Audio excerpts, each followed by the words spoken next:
And that's the sound that you hear when you're out to lunch with yours truly, Ben Boquist. How's it going, everybody? We're having a great day here at WRMN 1410 AM.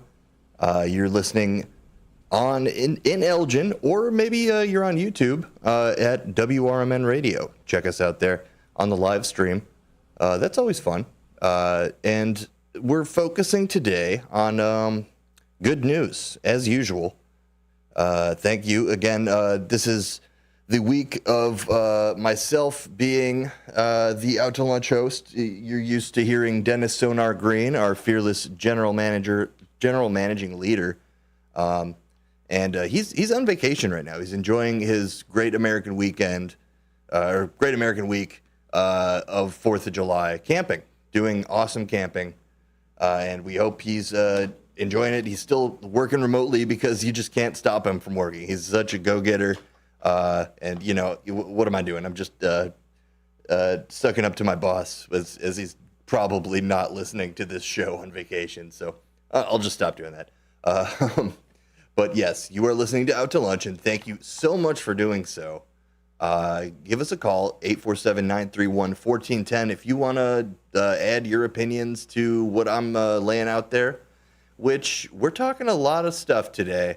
I've got a whole bunch of stories lined up that I wouldn't say they're provocative, but every story has can start an opinion, stop an opinion,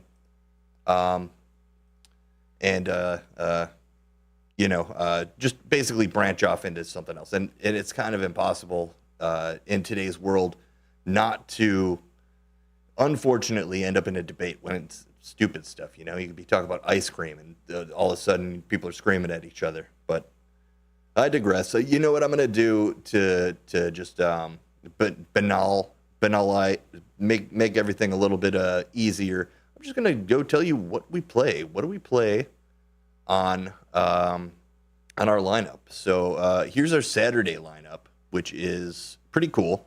Coast to Coast with George Noory, midnight to 4 a.m. You can hear that starting at midnight on Saturdays. Fox News Rundown, 4 to 5 a.m. as usual. Good Day Health from 5 to 7 a.m. Las Mananitas from 7 to 8 a.m. The best of WRMN or live radio shopping, 8 a.m. to noon. Four Corners Radio with our friend Bill Pellerinos, 12 to 1 p.m.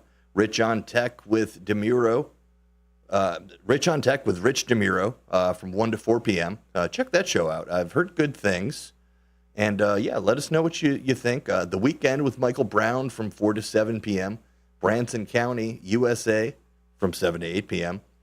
And Somewhere in Time with Art Bell from 8 p.m. to midnight, which, wow. Okay, cool. I didn't know Art Bell was rocking stuff. I don't know too much about that show, but check that out. And if you know about it, give me a call and maybe explain that to me. What's going on with Art Bell's show? 8 to midnight.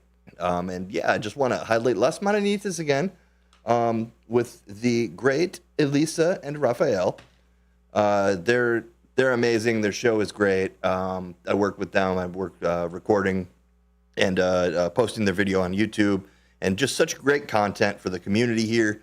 And a cool thing about the show is you could listen to it and learn Spanish a little bit because it's a little Spanglish, and that leads to learning. For me, at least, that's like how I learn. I think if I could just have someone speak Spanglish at me for a while, I would pick up a lot. Duolingo is a great app if you're trying to learn stuff. Just throw that out there too. We're trying to be a voice for you people and a resource so that you can learn. Is that the worst thing? I don't think so. I don't think so at all.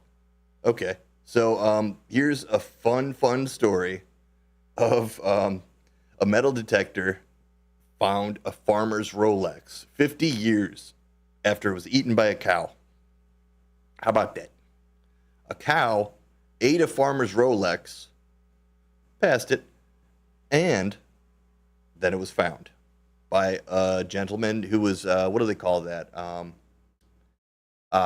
Man, it's something metal detecting, but there's like an insider term that they use. They're like,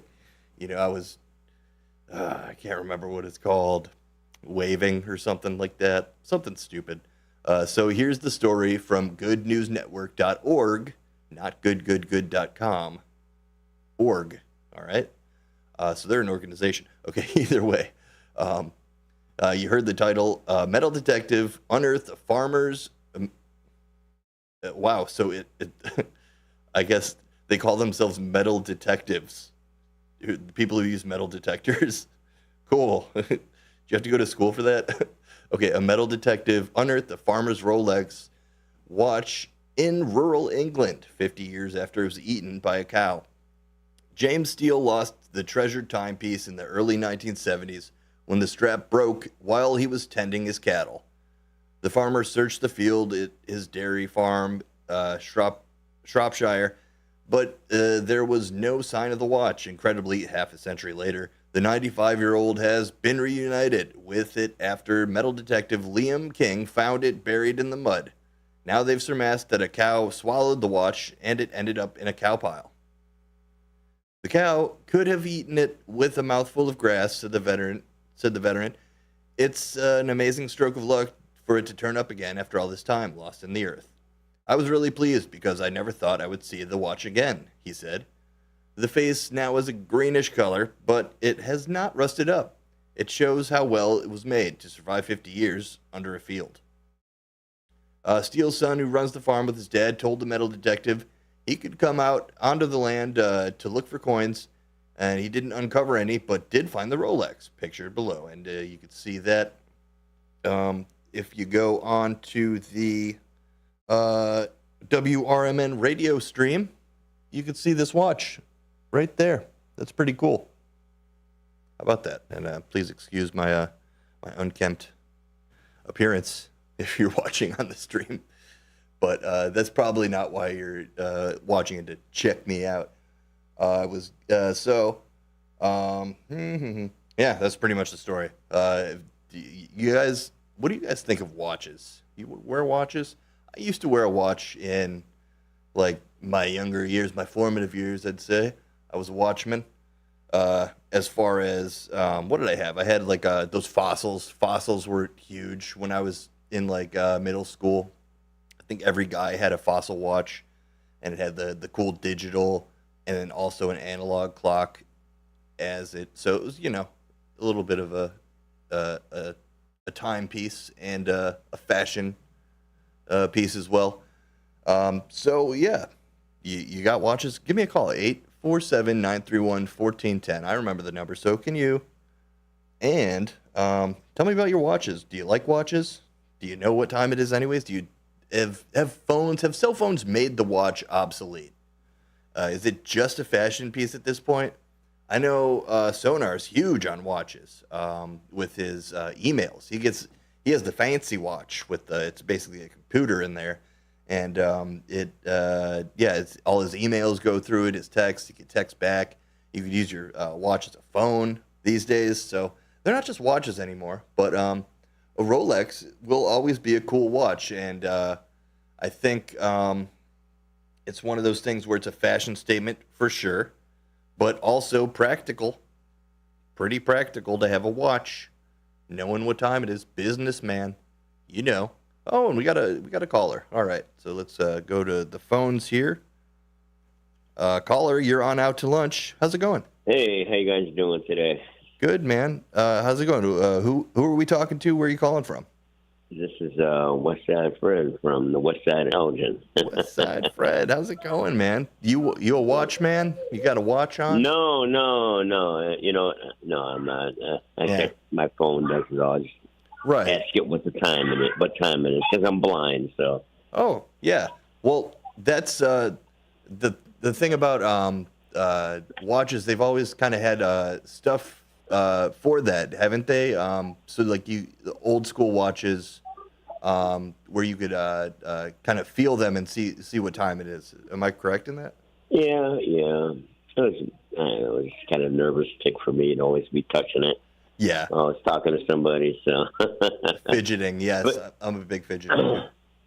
So, yeah, I was mostly calling to let everybody know that tomorrow the push band's not going to be in the parade. We're going to actually be on the side when the parade turns east onto Division. Our studio's in the professional building, 164. So we're actually going to be outside playing for the people in the parade this year. We thought we'd do it backwards. Oh, that's cool, though. So yeah. Awesome. If anybody in the parade who's out there, just come on by. We're going to be giving away some of our bracelets and, no vending. We're just giving away. So very cool. Well, all right, everybody. Yeah, check that out. And come on out. We'll be out there at about 9:30 to noon. 164 Division on Division Street. Very nice. And what are you guys Can't playing? miss us. We'll be in the red tents. We have our own tents and a generator. Yada yada. All right. Well, yeah. WRMN's out there. We'll be doing a live stream. We'll be sure to stop by Division Street and say hi. So tell Marky B to stop and throw a camera at us for a minute. Absolutely. Yes. I'll be running around sweating, I'm sure, unless it's raining. But yeah, awesome. Well, thanks for calling in. Yeah. Thanks a lot. Appreciate it, guys. Yeah, anytime. Thanks for the listenership, Westside Fred. Yep. Peace, brothers. Later. All right, guys, that was Westside Fred. We got our first call. It's a good feeling to get your first call on an AM radio show. So let's keep that going. Let's keep that good feeling riding. It's out to lunch. You don't want to be assumed that you're out to lunch on a topic. So you listen to Out to Lunch to become more aware and informed on topics when you go out to lunch and talk to people, so they don't think you're out to lunch. And that's our story. That's how we live our lives here on Out to Lunch, where being out to lunch is simply going out to lunch and eating at awesome local restaurants like the Shawarma Stop and a bunch of places around here. Blue Box Cafe. Oh, man.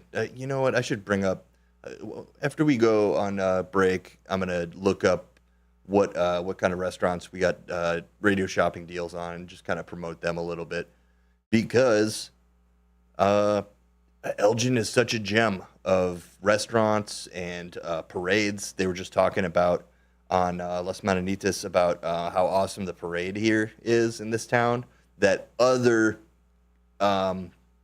cities come and be in Elgin's parade.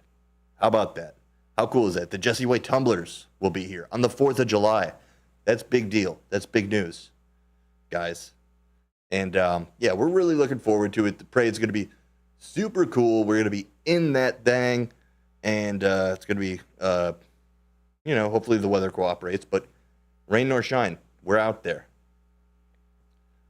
Goodgoodgood.com says a new animal with 200 legs was just discovered, and it's sucking up deep sea trash. This week, a team of marine biologists released findings of a new sea creature slowly crawling its way across the deep ocean of the Gulf of Alaska. The researchers, Francisco A. Solis Marin, Andrea Caballero Ochoa, Carlos Conjeros Vargas, are all professors of the Institute of Ocean Sciences and Limnology in Mexico, and have devoted their lives to marine exploration. Their work, published in the Biodiversity Data Journal on June 26, describes a new type of sea cucumber, a long, squishy animal with pale pink-violet coloring that's zigzagging rows of 214 tube-like feet. The new species, Acinetectus from the Northeast Pacific, is also known as the McDaniel sea cucumber.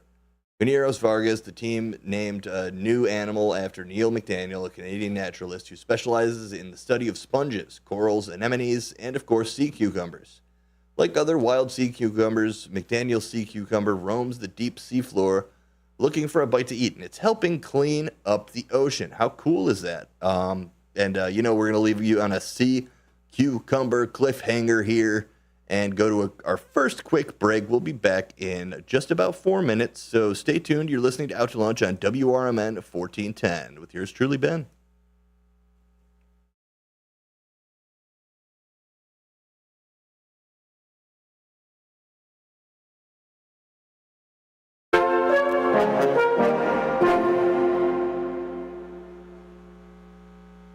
Could have been smoother. Celebrating 70 years of serving the Fox River Valley, WRMN AM 1410 and 96.7 FM is proud to inform and entertain you every day with great local shows that keep you connected with the people in your community, like the Radio Shopping Show, where listeners are encouraged to let us know about their experiences with our business partners. We did the Japanese garden, and they had a free show at the time that we went. We went over to Denny's restaurant where we did the breakfast, and then we head off to Wisconsin Dells. We did the Pirates Cove, the Knucklehead. It was just a fun 3-day trip. So thanks to you guys. The voice of the Valley and the home of the Radio Shopping Show. You are listening to WRMN AM 1410 and 96.7 FM.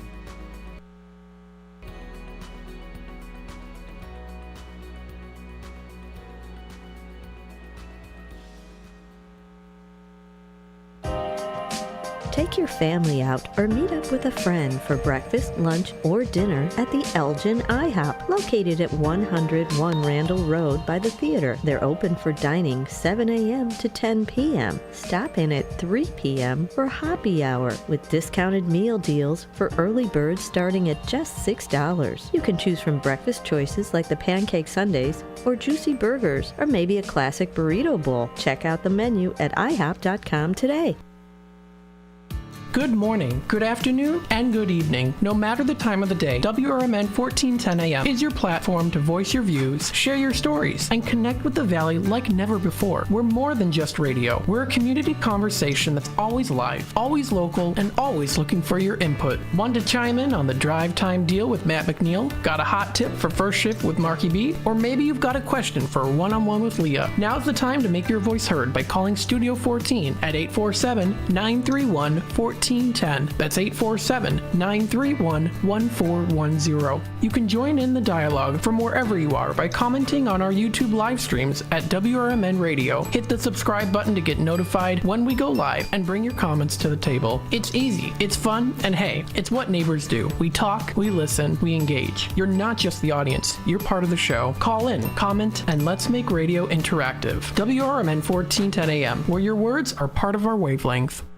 This is Marky B inviting you to feel the power of the first shift. To God be the glory, my brother. Thank you so much. You are such an inspiration to many of folk that's here in Elgin. I'm in West Dundee. I'm a Dundeeite now, not an Elginite anymore, but I love you. I can even give a number of prayers that we as a people continue to grow and to be there for one another. Please, people, let's get on board. Check on your neighbors, check on your friends, and just give an inspiration that life is worth living. It's the first shift weekday mornings from 6 until 10, right here on WRMN.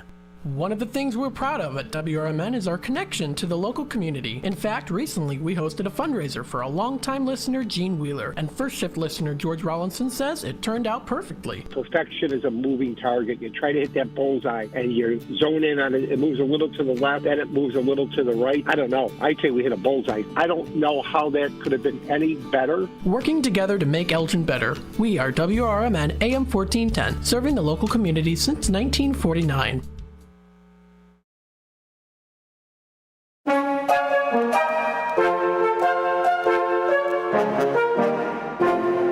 And we're back on Out to Lunch, and so are you.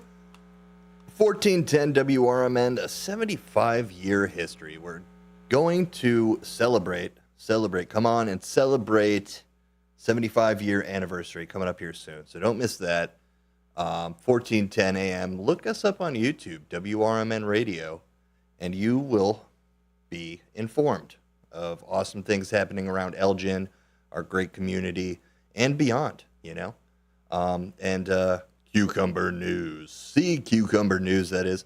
They can be found at the depths ranging from 70 feet to 1,400 feet, and they use their hundreds of feet to move and grab bottom sediments and peltate with its peltate tentacles. So, According to Arnold Rakash, a marine biologist of the University of Rome, sea cucumbers subsist on a steady diet of fish waste, algae, and other organic matter, peppered throughout the sandy floor of the sea. In recent years, researchers have begun to realize just how helpful sea cucumbers are when it comes to ocean health. They've been called the janitors of the sea. So that's pretty cool. Look at these urchins I got here on my phone. Sweet. If they look like giant worms, I guess, with tentacles, and so basically they go on the bottom of the seafloors. And here's a quote from Professor Ove Gouldberg from Underwater, who told Underwater Earth. He said that, quote, sea cucumbers have a very important role. They're literally underwater vacuum cleaners. So yeah, think of that. It's kind of like if you're a fish fan, or you like having your fish tank and all that. I can't remember the scientific phrase of fish tanking, but if you know that, give me a call at 931-1410, and we have a caller. So I don't know if it'll be sea cucumber related, but we'll see. Okay, caller, is this Dennis? Cleveland Dennis. Cleveland Dennis, what's up, man? How's it going? Yeah, good, except, I had to hang up a couple times because the volume didn't seem to be coming through. You're like diminished on the volume. Oh, really? Okay, I'll pump up my levels here. I'm trying to, I noticed we were kind of over modding the other day, so I turned down a little bit. But thanks for the tip. Yeah. Hopefully it sounds better now. I need to be over modded. I used my so-called $35 high-end JVC earbuds because, I'm doing business here. But, I'm calling about a couple things. Yeah, I got a watch. I think it's a Timex. I bought it in the 90s when King Bill was president. And it was kind of famous at the time, and I think that's probably why I bought it. Was it one of those ones with the calculators on it? I don't know, really. It might. I don't think so. In fact, the battery's dead. I'm going to take it over to my Japanese jeweler friend at the Elgin market next to Elgin Fresh, and he replaces the batteries. I could take it apart myself, but these screws are like eyeglasses screws, really small. Anyhow, cool. No, it's an indigo, and it has a nice display for the era from the 90s. Sure. And I still wear it from time to time. But I have a slew of watches, actually. I won't bore anybody with all the details of them, but this one I grab because I keep them together, and I wear it as a piece of jewelry, of course. But I'm also calling out a word you mentioned yesterday during your show, a monolith. You hear about these monoliths? Yes, yeah. There was one that they just removed that mysteriously showed up in Vegas. It was just a metal thing, kind of obelisk. They actually removed it. What do they do with it? Are they examining it to see that it's like a UFO or something? Right. Yeah. I don't know. I think they just treated it more like vandalism. Someone they're cleaning up the whatever. But wait. When I heard about it, like on Coast to Coast or something through the night, they said there's over 200 of those in the last couple of years. And they're all over the place in the U.S. and elsewhere, and I think in the world. So how is this vandalism? That's a good point. I wouldn't personally call it vandalism, but I would just think that someone, a state or a jurisdiction, would probably just lean on that as a reason to remove this. I would see it more as like a piece of art, the modern art. I live out in Evanston, and we have Sculpture Park, which is down McCormick Avenue. There's just a bunch of awesome, I guess you might call them monoliths. They're just open. It's like an open museum, just a bunch of statues of random topics and stuff like that. And it's kind of like that. Well, not so much a. Oh, you're breaking up a little bit on us. You there, Dennis? Oh, yeah, we're losing. Your brother Sonar there, Dennis, about movies. Sure. Yeah. What about? And what's the movie from the 70s where the chimps at the beginning of the movie did discover the bone and how to beat somebody up or kill them? Yeah, 2000 Space Odyssey, right? Yeah, there you go. There was a monolith in that. Yep. Right? Yeah, it's been a while since I saw that movie, but Me too. Yeah, but still, you know. You could argue that Statue of Liberty. That kind of That's stuff. a monolith? Maybe. Yeah, we know where that came from, France. Yeah. That was a gift. But, right. But, no, the story with the monolith's kind of intriguing, that's all.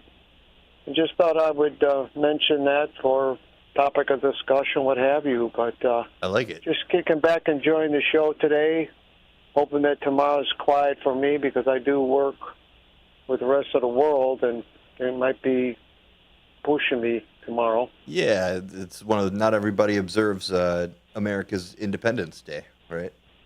Well, I observe it. It's just that I got to fit in some communication. But got it. Anyhow, that's really all I got. Just enjoying the show and the radio station and first shifters and thinking about going over to South Elgin, Panton Hill Mill Park to take in the big band operators tonight.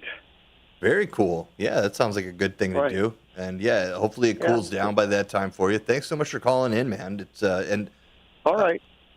Yeah, I've got news. Enjoying the show, Ben. Enjoying the show. Thanks so much, Dennis. Cleveland Dennis, our best caller. I'll say that. You're our best caller, Dennis. Okay. All right. Thanks, man. man. Award again. Sure. Okay, bye. All right. Talk to you next time. All right, everybody. That's Cleveland Dennis, the mainstay at one of Elgin's mainstays, WRMN 1410 AM. Talking about monoliths. Here, a monolith is a geological feature consisting of a single massive stone or rock, such as some mountains. Erosion usually exposes the geologic formations, which are often made of very hard and solid igneous or metamorphic rock. Some monoliths are volcanic plugs, solidified lava filling up the vent of an extinct volcano. So that is a geological monolith. And then what Dennis was bringing up was these monoliths that people, I guess, set up. It's kind of like modern art, like we were talking about. Super cool. And, there's a bunch of, controversy. Like I said earlier, ice cream. People fight about ice cream. So why would they not fight about some giant shiny monolith that just showed up in the desert? And yeah, they do. So, they removed that, the one in Vegas. And do your own research on that. Back to sea cucumbers. These sea cucumbers are saving the ocean. One motion at a time. These, so that's a cool story.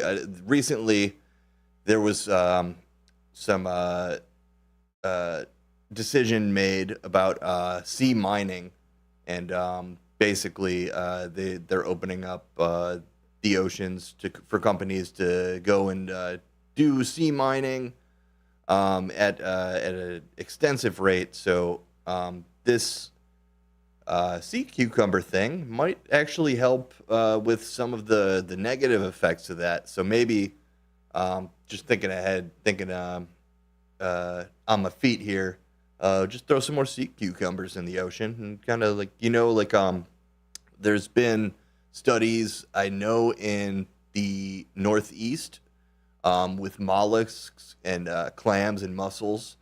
They've been shown to really clean up water.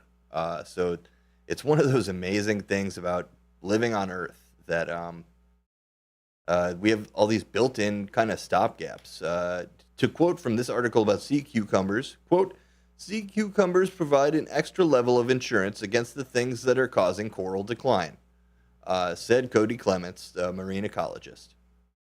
It says, and he went on to say, quote, it doesn't mean it's going to fix everything, but we want to give them as much of a fighting chance as we can.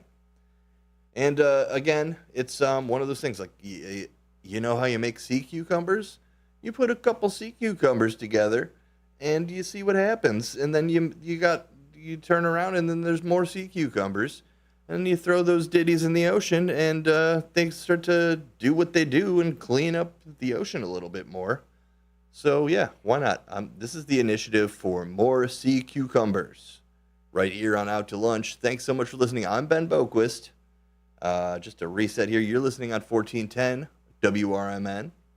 Or you're watching on our YouTube channel, which is you just go onto YouTube and search at WRMN, youtube.com/@WRMN Radio. And you'll find us. Or you can just put in the search bar WRMN Radio. You'll find us that way too. Let's see here. We've got some work news, which is kind of going in the opposite direction. We try to focus on good news all the time, but we're realists here. It's not all good on not all the time. So here's an article from CNBC.com. Greece becomes the first EU country to introduce a 6-day work week. Yay! That's my reaction to sarcastic. Yay. Here's some key points to this article. The regulation, which came into force on July 1st, bucks a global trend of companies exploring whether to embrace a shorter work week. The pro-business government of Prime Minister Kyriakos Mitsotakis has reportedly said that the measure is both worker-friendly and deeply growth-oriented. Jeez. Labor unions and political analysts have sharply criticized the move. Yeah, I would understand that. So I think anybody who has the chance to work 5 days a week or 6 days a week would rather have a weekend. But, and I don't know enough about Greece's political situation, but it's not great. From what I hear, they're very in debt. One of the worst in debt countries that's out there. So maybe this kind of mentality, I would say, is because of that. We got to work harder. We got to make more money. We got to this, got to that. Well, maybe. Again, not an economist. Definitely not a Grecian economist. So. I'll just read this article to you guys. Greece has controversially introduced a 6-day working week for some businesses in a bid to boost productivity and employment in the southern European country. The regulation, which came into force on July 1st, bucks the global trend of companies exploring a shorter working week. Under the new legislation, which was passed as part of a broader set of labor laws last year, employees of private businesses that provide around-the-clock services will reportedly have the option of working an additional 2 hours per day or an extra 8-hour shift. Wow. So yeah, either stay at work for an extra 2 hours or come in on Saturday. We need you to come in on Sunday. Lumberg. The change means a traditional 40-hour work week could be extended to 48 hours per week for some businesses. Food service and tourism workers are not included in the 6-day work week initiative. The pro-business government of Prime Minister Kyriakos Mitsotakis has said the measure is both worker-friendly and deeply growth-oriented. It's designed to support employees not being sufficiently compensated for overtime work and to help crack down on the problem of undeclared labor. Labor unions and political observers have sharply criticized the move. A spokesperson for Greece's embassy in London was not immediately available for comment.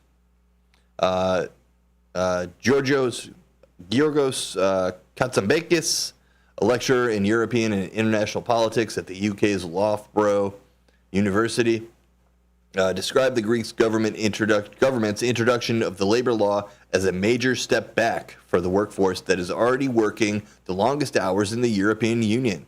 Workers in Greece work more than those in the U.S., Japan, and others in the 27-member EU, according to the data from the Organization for Economic Cooperation and Development. So Greek employees are found to have worked an average of 1,886 hours in 2022, more than the U.S. average of 1,811. So yeah, about 70 hours more, which is about, 2 weeks, I would say. A normal person's 2 weeks of work is what they average, and the EU average is 1571. So a little bit, crunch the numbers on that and see how many hours that would be, because I just don't have the time right now.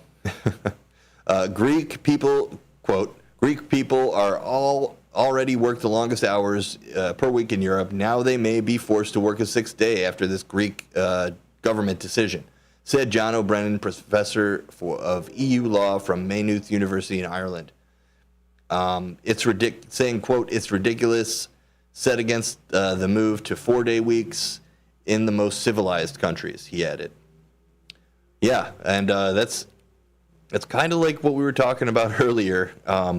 People are going to debate stuff like ice cream so hard that they're just going to, I don't know, drive up the price of ice cream. I honestly don't know, like a great analogy for this, besides that, yeah, most of the world is realizing that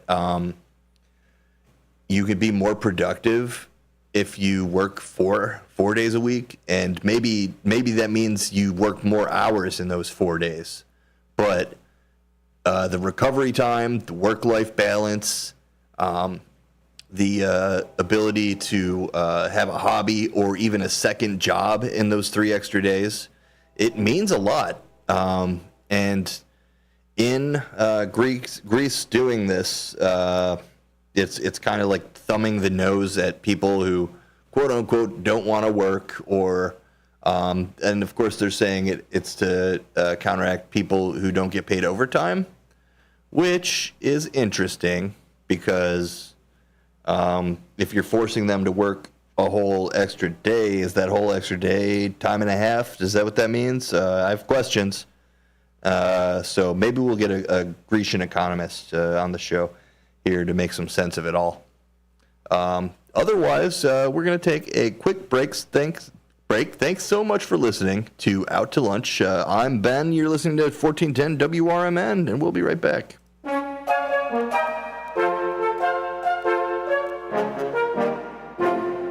America's First Responders Fest, Saturday, September 7th at Panton Mill Park, South Elgin, Illinois. Join us Saturday, September 7th for America's First Responders Fest. The South Elgin event will pay tribute to veterans and all first responders. This year's event includes Rapid Response 5K and Fun Run starting at 10 a.m. The festival hours are 11 a.m. to 7 p.m. We'll have first responder stage tributes. There will be a classic car show from JP Car Shows. Live bands featuring Deacon Frost, Rick Lindy and the Wild Ones, Jimmy Nick, and the Junkyard Groove. We'll broadcast live right here on WRMN 1410 and at WRMN Radio on YouTube. There will be food and beverage trucks, kids' activities, and market-style vendor booths. For more information and updates leading up to the event, please visit afrfest.org. Again, that's Saturday, September 7th. For more information, visit afrfest.org. That's America's First Responders Fest, Saturday, September 7th at Panton Mill Park, South Elgin, Illinois. Dine out with family and friends at Nick's Pizza in Elgin or Crystal Lake. Nick serves up award-winning thin crust and Chicago-style pizza. Eat in or carry out. In addition to Nick's fabulous pizza, let Nick's cater your events with pizza, pasta, Italian beef, and other delicious offerings. Their big banquet rooms can accommodate all your event needs. So, for great pizza in a Northwoods, cabin-style atmosphere, bring family and friends to Nick's. Visit nickspizzapub.com. Do you owe the IRS $10,000 or more in back taxes? Are you being audited or investigated? Has the IRS sent you a letter demanding payment? You may not owe what they claim. Make this free call to the tax doctor now. Let them negotiate with the IRS on your behalf. 800-234-0316. 800-234-0316. That's 800-234-0316. This is McGruff the Crime Dog, and I need you to help me take a bite out of crime. Counterfeit products are popping up everywhere. Fake sneakers, fake cosmetics, and even fake pills. Crooks are selling counterfeit versions of just about everything. Last year, billions of dollars worth of counterfeit products were sold in the U.S. Sure, it may seem like saving a few bucks on the things you want isn't a big deal, but counterfeits are usually made in unsafe conditions, potentially using hazardous and even lethal ingredients that could harm you and others. And the money you've paid, it goes right into the hands of criminals and may support child labor, drugs, and even gangs. Smells like big crime to me. So if you still think buying fake products is harmless, think again. And remember, if you don't know where the products came from, how could you know where the money goes? You're smart, buy smart. Go for real. Learn more at mcgruffpsa.org. This message is brought to you by the United States Patent and Trademark Office and the National Crime Prevention Council. Is it noon already? Take your lunch hour up a notch with Out to Lunch from 12 to 2 p.m. right here on WRMN 1410 a.m. Unwind with the perfect blend of soothing sounds and lighthearted conversations that'll make every bite taste better. Whether you're in office or out on the town, let us serve up the best in radio company. Stream on the go with our app on Google and Apple. Because lunchtime is your time. Out to Lunch every day from 12 to 2 on WRMN 1410 AM, the talk of the town. From morning coffee to your evening commute, WRMN 1410 AM is here for you. The faithful friend that brings you local news, timely topics, and the friendliest voices in the Valley. Stay informed, entertained, and engaged with our full lineup of shows, streaming all day, every day at WRMN1410.com or on the WRMN app. Wherever you are, we're right there with you. So why switch stations? Stick with the one that has it all. WRMN 1410 AM, your daily companion, your constant conversation.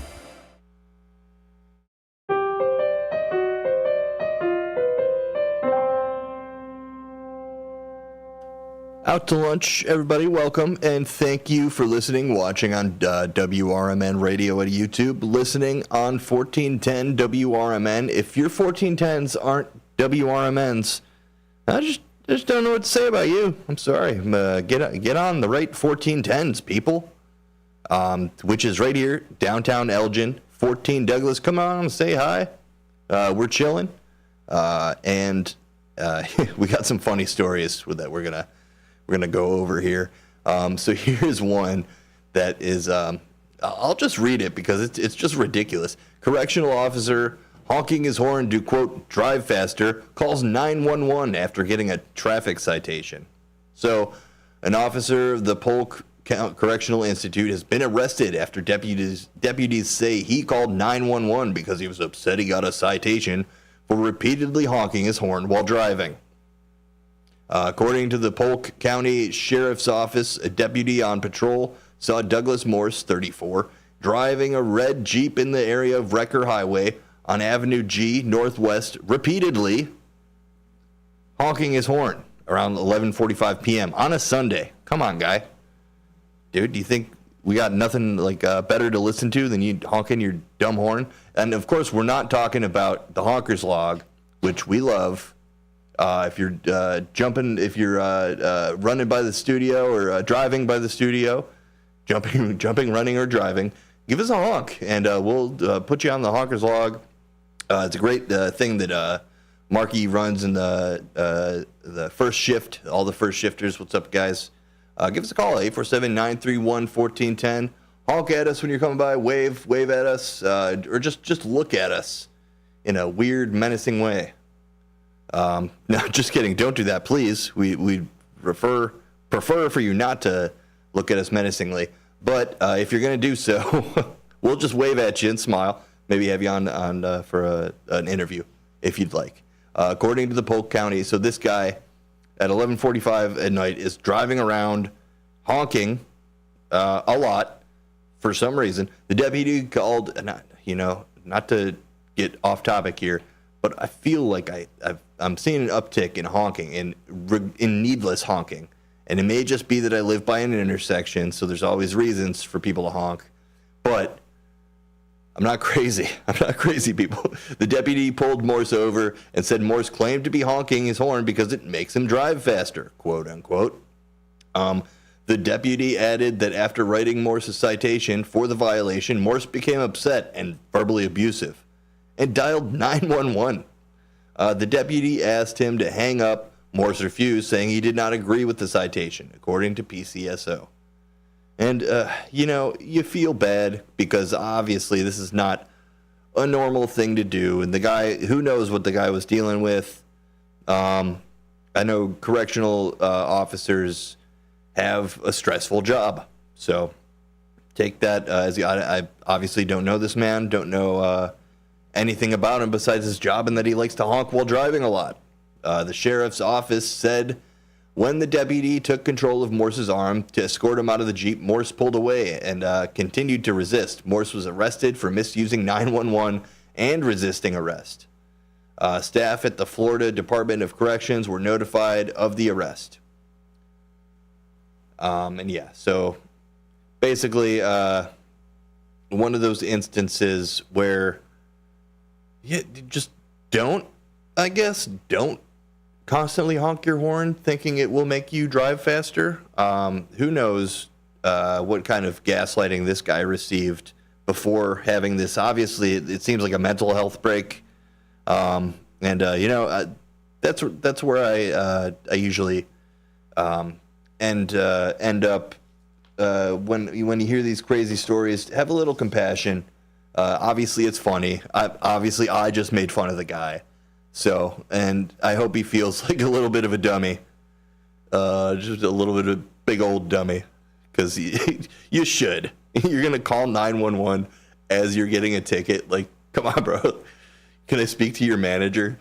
Kind of stuff. Here's our weekday lineup. The first shift with Marky B, 6 to 10 a.m. Brian Kilmeade, 10 to noon. You're out to lunch with us. Yours truly, Ben Boquist and Dennis Sonar Green, with on WRMN from 12 to 2. Straight Talk Money. Oh, actually, we are doing Democracy Now! Democracy Now! Is a new program that we're running from 2 to 3. Check it out, and you could learn about Democracy Now! The radio shopping show from 3 to 6 p.m. Rick Smith from 6 to 7. Tom Hartman from 7 to 10. American Ground Radio from 10 to 11. Caravan to Midnight from 11 to midnight. You guessed it.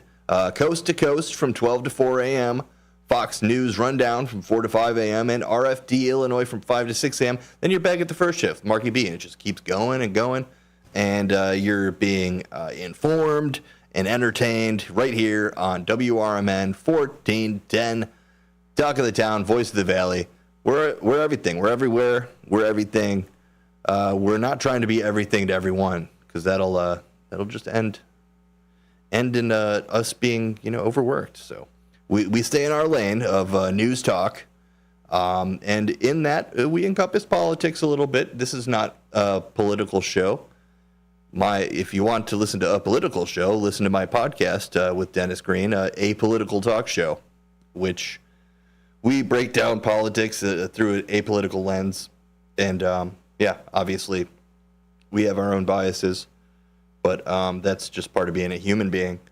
And we've got some more crazy stories here. So here's a funny one.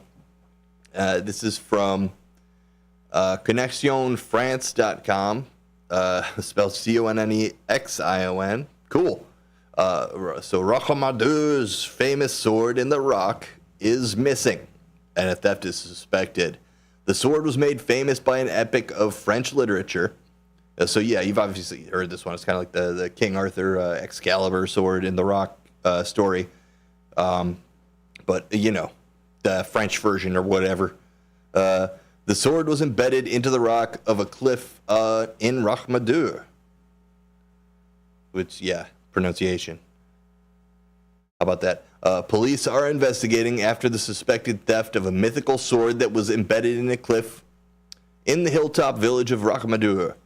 South central France. Durandal was a famed sword of Roland, the protagonist in La Chanson de Roland, an epic poem and the oldest surviving major work of French literature. How about that? The sword was embedded into a cliff face in Rachmadour lot until it went missing on Saturday, June 22nd. We will miss Durandal. She is part of Rachmadour. Rachmadour feels stripped of part of herself. Even if it's a legend, the destinies of our village and this sword are linked. Local Mayor Dominique Lafont told the regional newspaper La Dépêche du Midi. However, the sword, a popular sight among visitors to the UNESCO World Heritage Town, was the umpteenth copy of the original.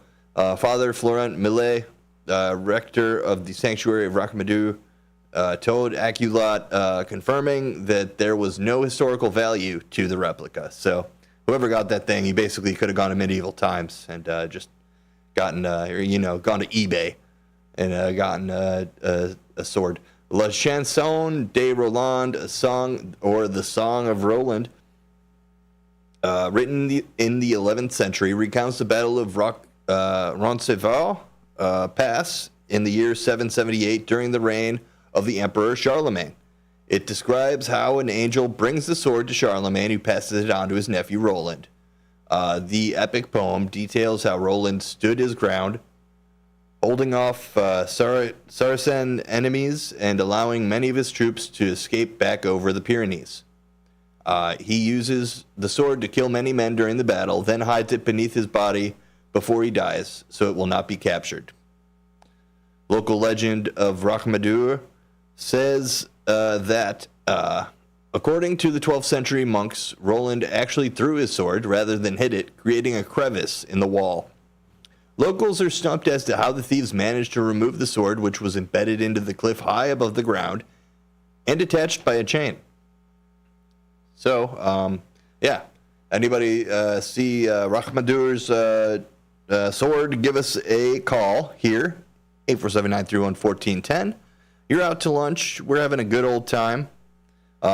Just reminding everybody that we will be live at the 4th of July parade tomorrow to very morrow, just doing fun parade stuff. So listen, tune in from 9 to noon. And if you can't make it down to the awesome Elgin Parade, we will be covering it. And we'll have some cool, obviously really cool things going on. The Jesse White tumblers are going to be in the parade. We heard there's going to be an animal parade, a pet parade, if you will.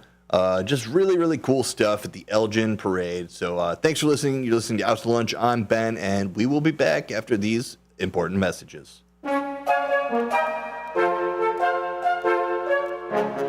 Over the years, you've brought them into your home. You were prescribed opioids after the C-section, when Dad injured his back, when your basketball star tore his ACL. Opioids helped with the pain, and you held on to them just in case. But did you know holding on to unused opioids puts your family at risk? Opioids are powerful pain-reducing prescription medicines, but most people who are prescribed opioids don't finish their prescriptions. So millions of unused opioids are sitting in homes across the country. And tragically, more than 100 Americans die every day from overdoses involving opioids. What can you do to protect your family? Remove the risk of unused opioids from your home. Pills, patches, or syrups in drawers, purses, and cabinets, anywhere they might be hiding. To find out how to dispose of them properly, visit www.fda.gov/drug disposal.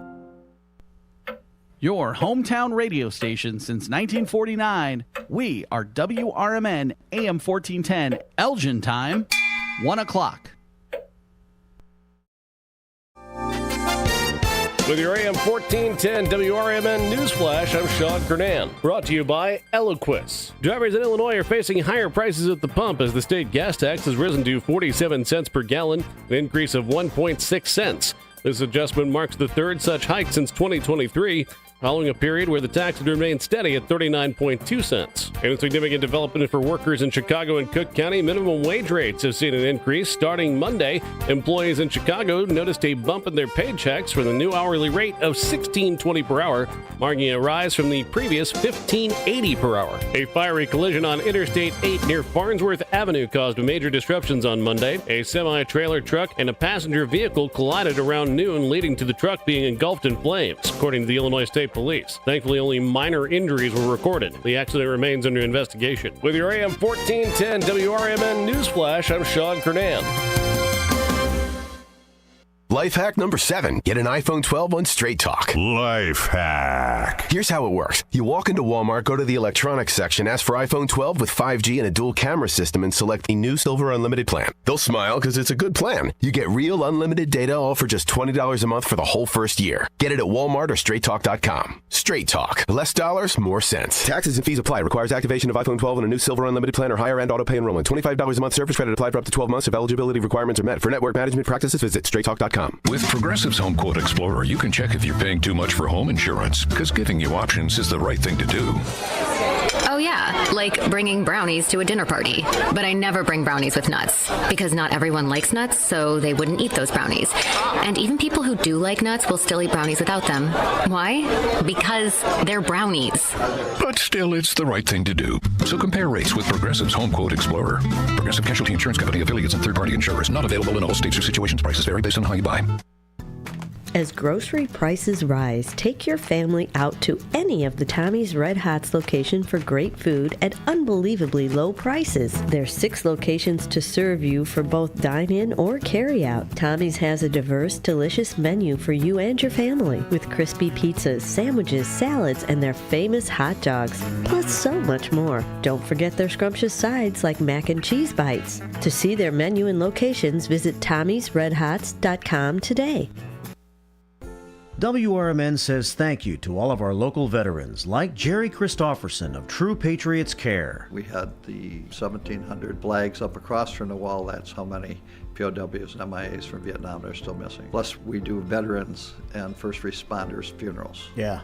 And so if you ever drive by a funeral home or a church or a cemetery and you see the flags, you know a soldier died today. Go to TruePatriotsCare.com for more information. And veterans, thank you for your service to our country.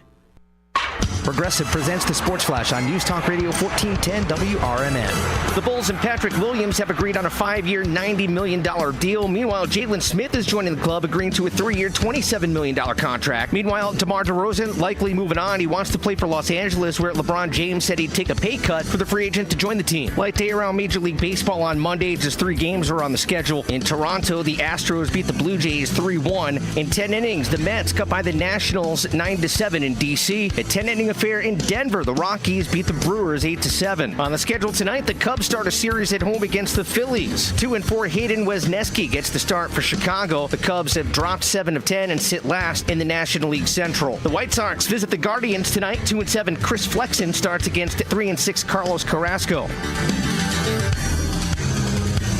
Bundle auto and home, renters or condo, and save with Progressive. I'm Chuck Sanders on News Talk Radio 1410 WRMN.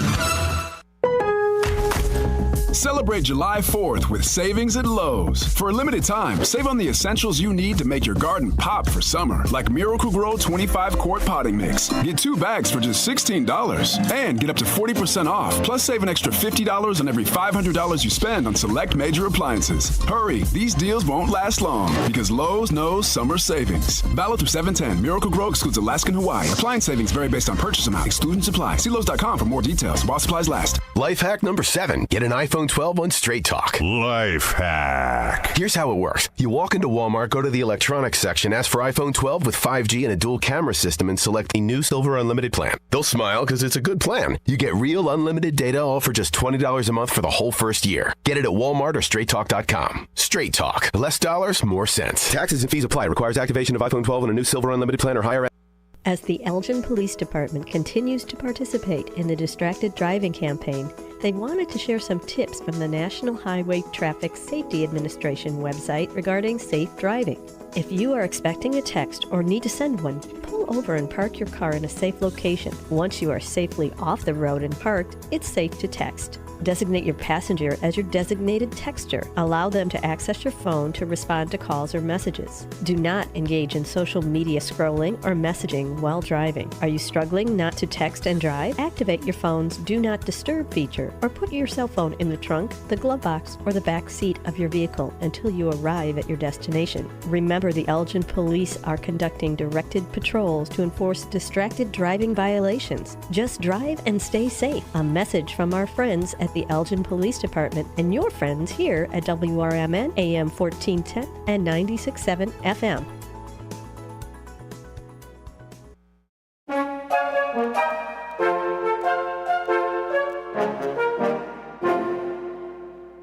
And we're back. You're on Out to Lunch with me, yours truly, Ben Boquist, WRMN 1410 AM. Thanks again for listening. And you could find us on YouTube at WRMN Radio. So just look on YouTube and you can see my round red face on the YouTube.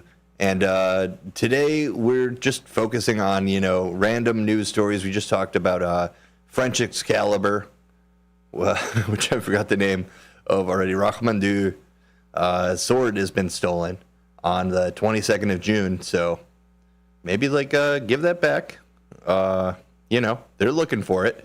I'm sure they'll replace it because it doesn't really hold too much significant historical value. It's just kind of a hunk of metal in a rock. But I'd have to say it was kind of a part of the meme-verse story. Someone had this wily idea in their head that they should go take that sword. So kind of a funny story there. And if you missed that on the radio, do not fret. Don't even start to fret because you could go on YouTube and check it out later. You're not beholden to the time slot of Out to Lunch to be informed, and so that people don't say you're out to lunch. You can do your Out to Lunch research at any time now. You could go listen to last week's Out to Lunch if you don't like me hosting the show and you want to listen to other stuff. You listen to yesterday's great interview with Rob and Molly Southgate from the For Profit Film. Go to forprofitfilm.com and check out where you can see that. It's playing tonight through tonight. Again, refer to the website because me. But I just want to kind of wax poetic on eye contact here. There's been this weird sociological effect of people being on camera all the time on eye contact, I feel like. So I just want to talk about that. It's always been one of those barriers for people being comfortable, having eye contact with people. And it's weirdly, it's like an art form where you got to be genuine. You don't want to deeply gaze into someone's eyes when you're having a conversation about, whatever, getting your brakes done or an oil change, that kind of thing. Like maybe you just you don't, I personally don't like shying away from eye contact, at the same time, I'm not trying to, laser beam into people's subconscious or whatever, how people treat eye contact. It's just gotten weird. So I'm going to talk about it and maybe it'll get a little less weird because of that. A good tip to do is look in the middle of someone's forehead. That way you're not creating that weird connection of being over connected to people when it's obviously, there's times and places to deeply gaze into someone's eyes, but it's not always. And it builds comfortability when you use eye contact. And, it comes down to trust. Body language is a big factor in, making friends and making proper relationships and communication in general. So we're talking about eye contact tips. Go ahead and, look at people's eyes from now and again. It helps to understand each other. In media, there's the two ways to go about it. Either, you're kind of consciously looking at the camera and looking away. Maybe if you're a news anchor, what they generally do is they'll have a teleprompter that goes right in front of the camera so that they're reading right off what looks like looking into the camera. So that's a little insider tip for you, breaking the fourth wall here. If you didn't know, the news people aren't trying to, look into the audience's eyes or have the audience look into their eyes. They're just reading the teleprompter that is in front of the camera. So if that helps you with awkwardness of eye contact, then maybe I did a good thing today. We'll see. But to digress from eye contact news, we followed Sea Cucumber news earlier. We had a Sword and a Rock story. We were talking about watches. Dennis, Cleveland Dennis called in. And, we got another caller, so let's go ahead and put them right on. Caller, you're on Out to Lunch. Where are you calling from, and what's your name? Hello? Oh, man, they just hung right up. They didn't want to look into my eyes or even talk into my ears. That's fine. We got a number here, 847-931-1410. And you could talk to me if you'd like. Not a big deal if you don't want to. You just want to listen, watch, whatever. It's all good. It's all good, dude. Okay, so we were talking. I teased that we would talk about Hurricane Beryl yesterday and never got to it.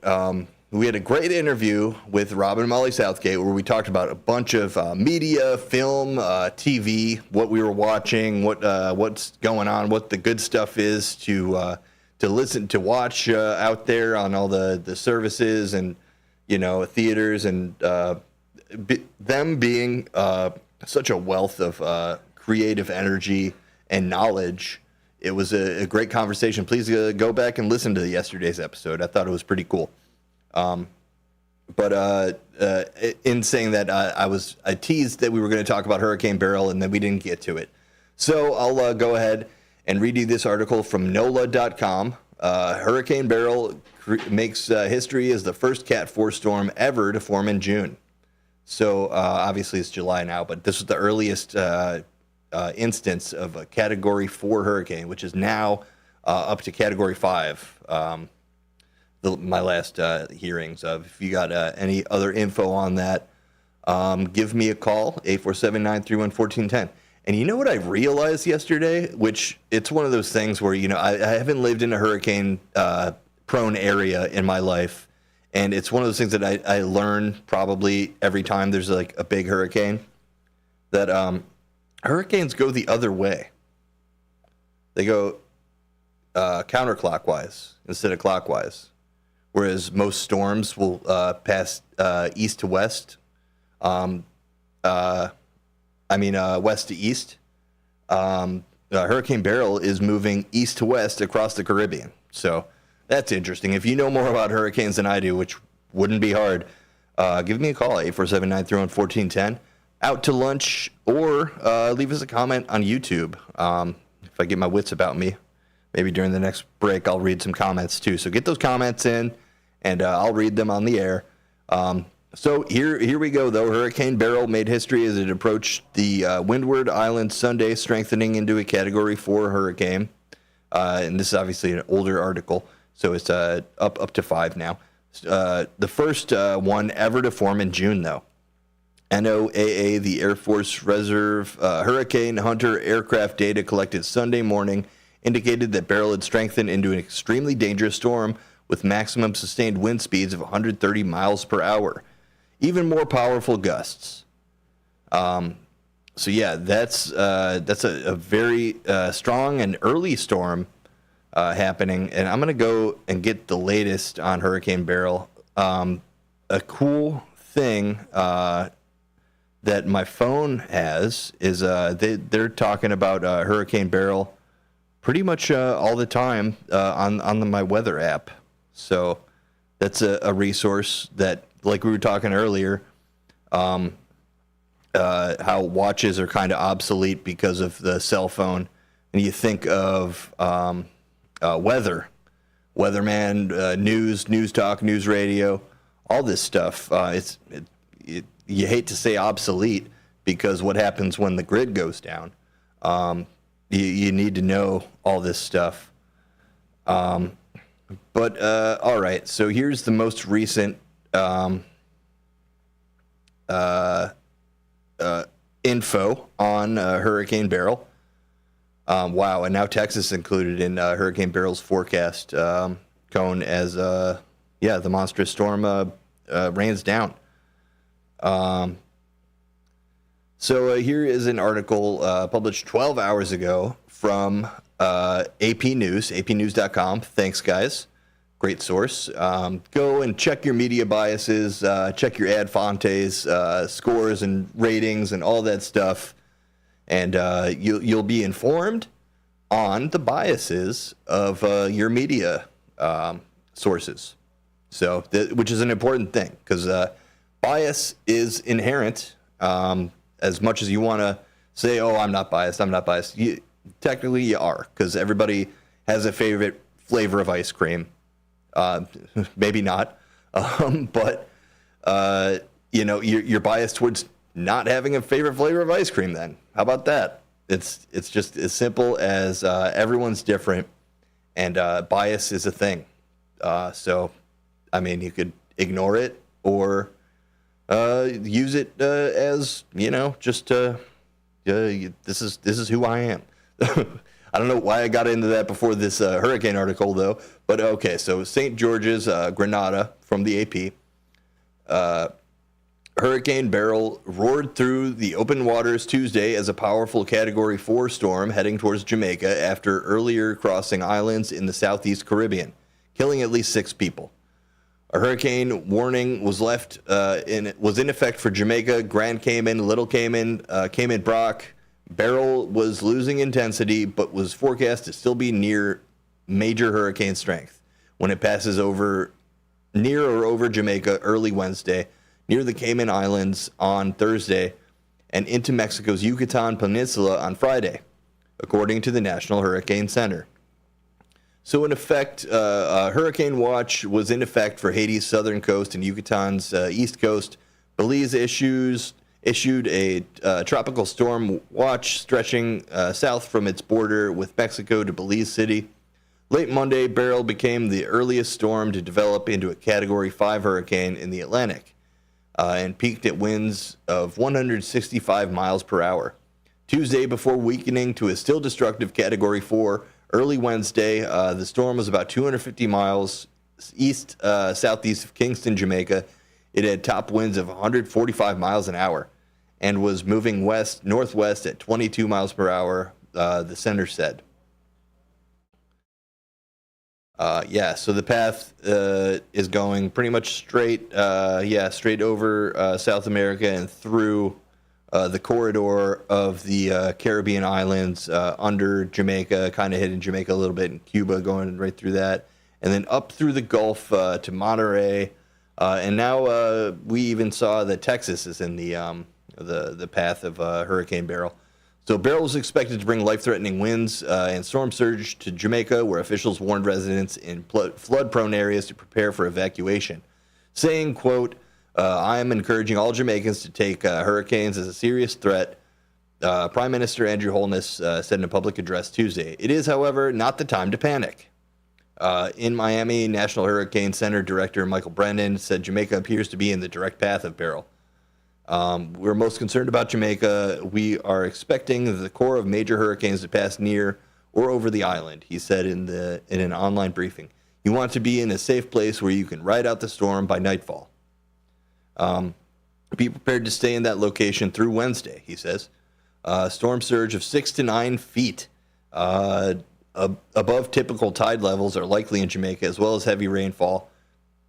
Saying, quote, this is a big hazard in the Caribbean, especially in the mountainous islands, Brendan said. This could cause life-threatening flash floods and mudslides in some of these areas.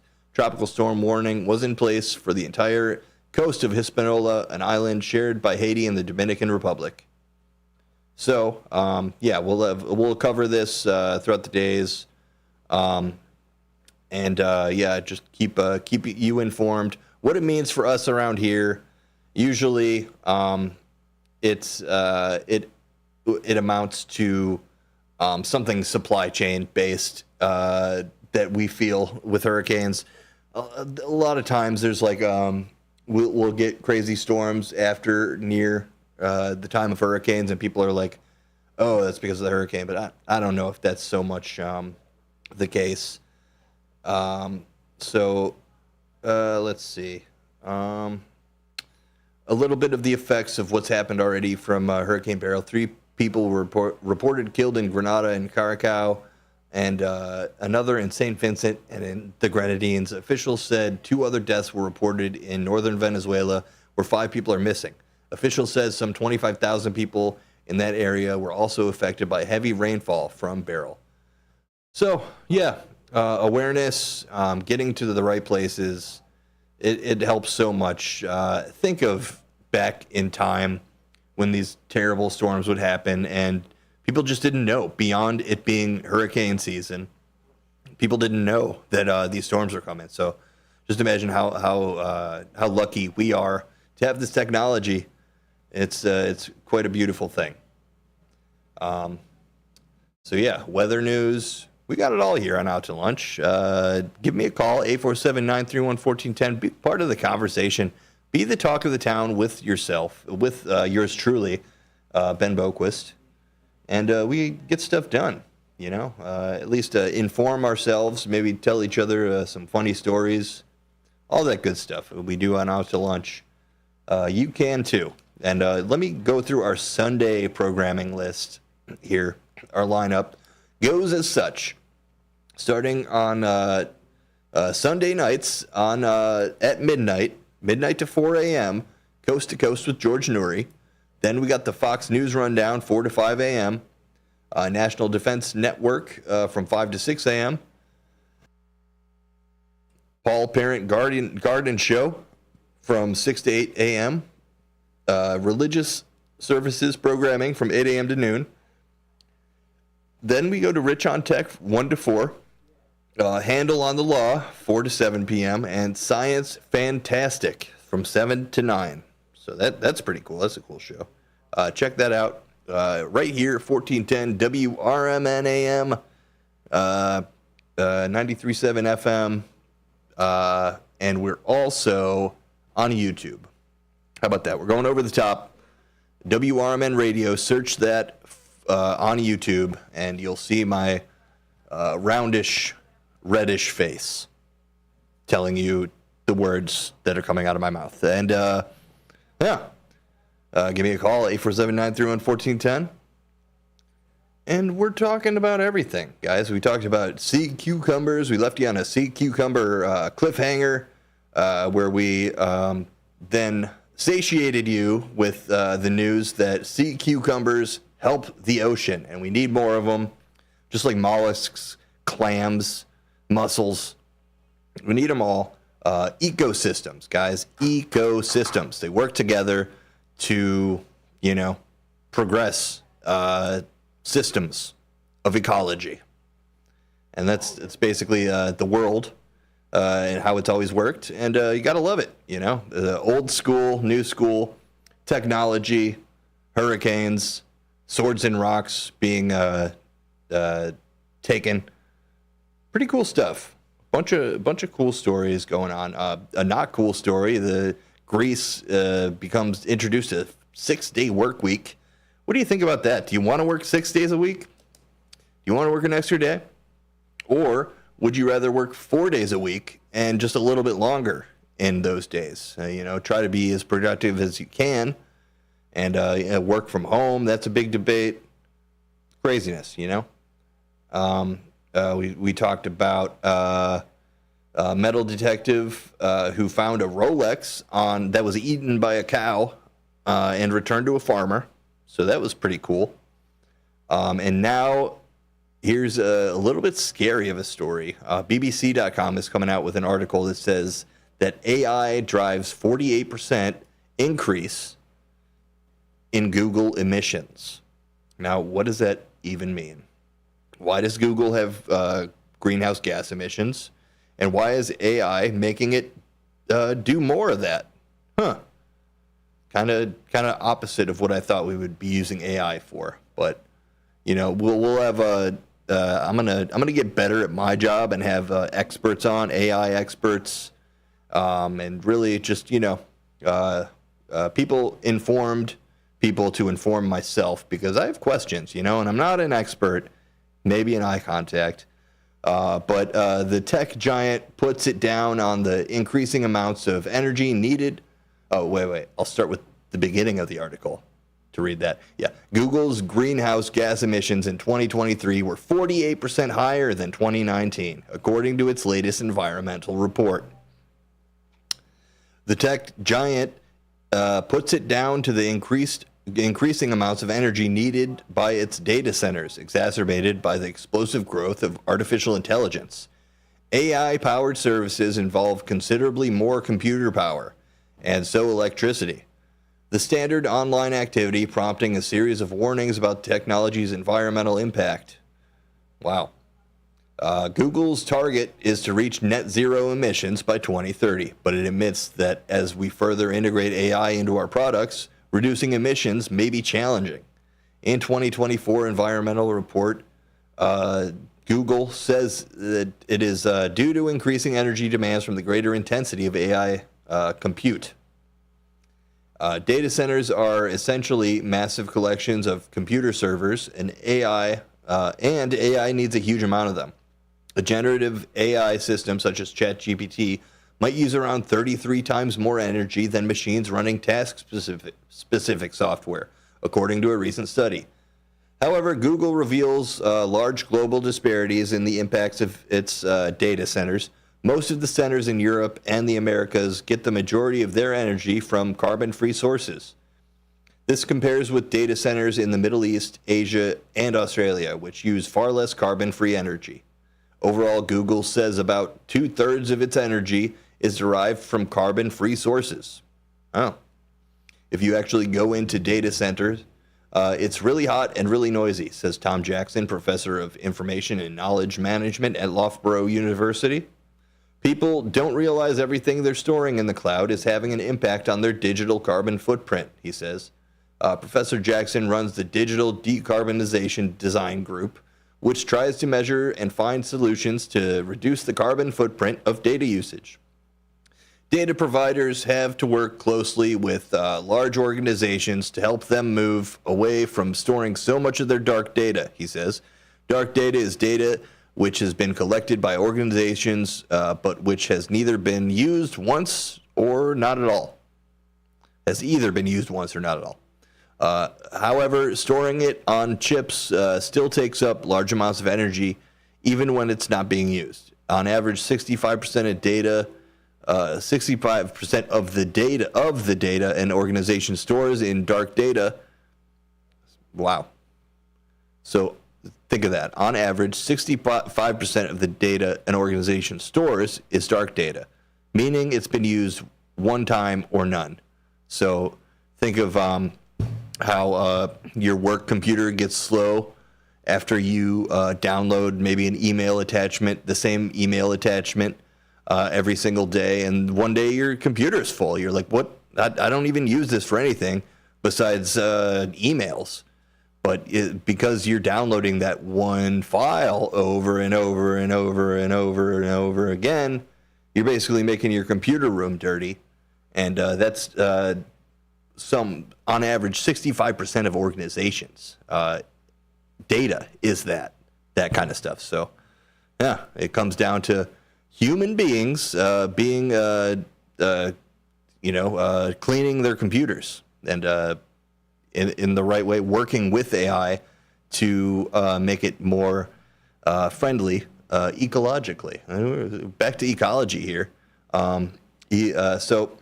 Professor Jackson said he commends Google's target of reaching net zero on its data centers by 2030, but says it'll be really tough. The increasing energy and water use of AI has prompted a series of warnings, especially as the sector is forecast to keep growing rapidly.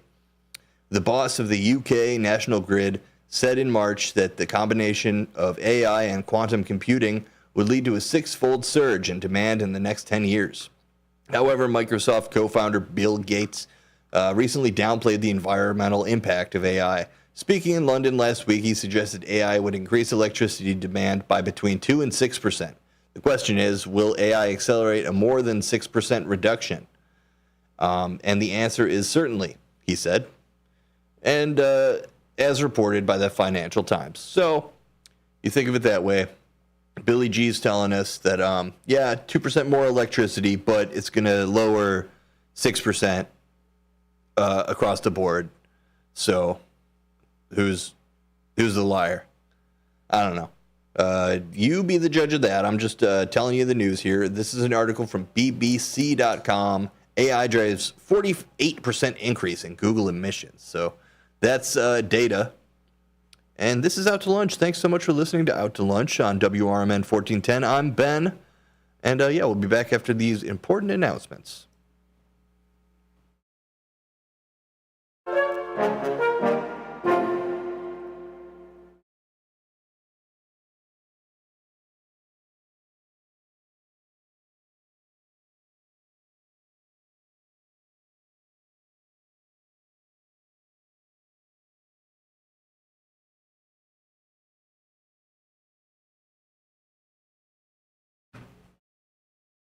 In the middle of the night, everything will be all right if you listen to Coast, right here on WRMN 7 days a week from midnight to 5 a.m. Each night on Coast to Coast, listeners are captivated by George Newry with discussions on news and current events, conspiracy theories, UFOs, life after death, and all things curious and unexplained. Whether you're working third shift or you're just a night owl, catch the most listened to overnight talk radio program in North America, Coast to Coast, every night, midnight to 5 a.m. right here on WRMN AM 1410 and 96.7 FM. The word is out. Nissans cost less on Route 19, but that's not all. Parts, service, and body shop, they all cost less at McGrath Nissan. Used cars too. The reason why is how hard we try. Right now, get 0% APR financing on select new Nissan models at McGrath Nissan because Nissans cost less on Route 19. Come to Elgin. See what we mean.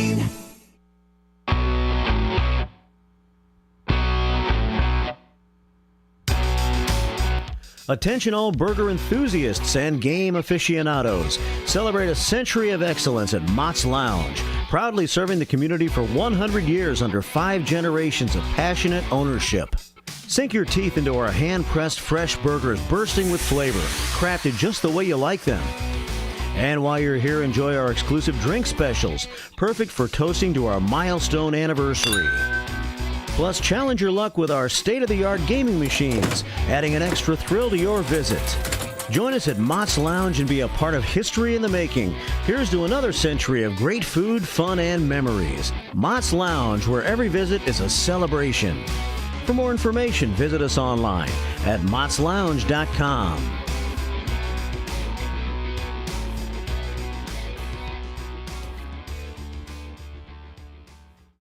For a little lighthearted lawlessness on Sunday afternoons, listen to Handle on the Law from 4 to 7 p.m. Handle on the Law is a unique combination of useful legal advice and outrageous handle remarks. Whether you're talking about Big Brother, big business, big legal problems, or Big Macs, you'll rarely find Bill without an opinion. His rapid-fire commentary gives listeners the information they crave in the way they crave it. It's Handle on the Law, Sunday afternoons from 4 to 7 p.m. right here on WRMN AM 1410 and 96.7 FM.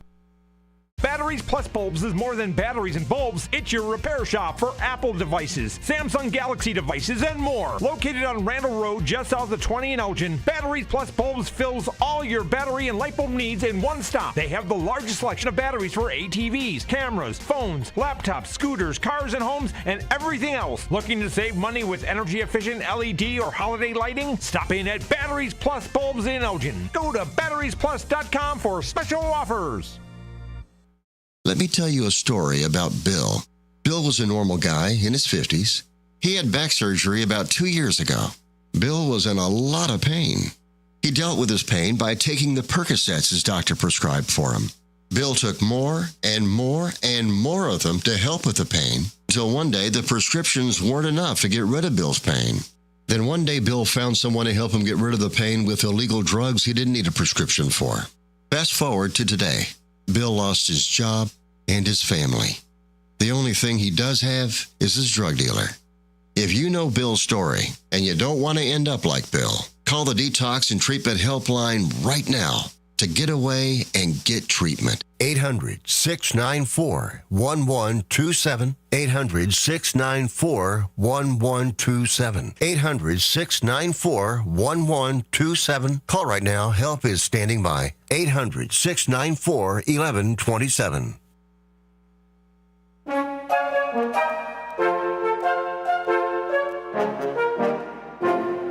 And you're back on Out to Lunch with yours truly, Ben Boquist, 1410 WRMN. Find us on YouTube by searching WRMN Radio. It's that easy. And also, I'm going to give you a little behind-the-scenes tip here. The Reddit subreddit /NotTheOnion is such a wealth of hilarious stories that I'm just going to spend the rest of the show going over the funny stories from r/NotTheOnion, which it's named that because obviously you have the faux newspaper, Chicago great media outlet, The Onion, who does farcical news stories, tongue-in-cheek kind of political satire. But these stories are actually real, and you can't believe that they're not satire. So here's one that's a little sad. Believe it or not, there is a housing surplus, but not for people who can't afford a home, a study finds. So this is a article from Fortune.com. The long bemoaned housing shortage may not exist after all. Rather, there's a shortage of cheap rents and affordable homes, according to a new study.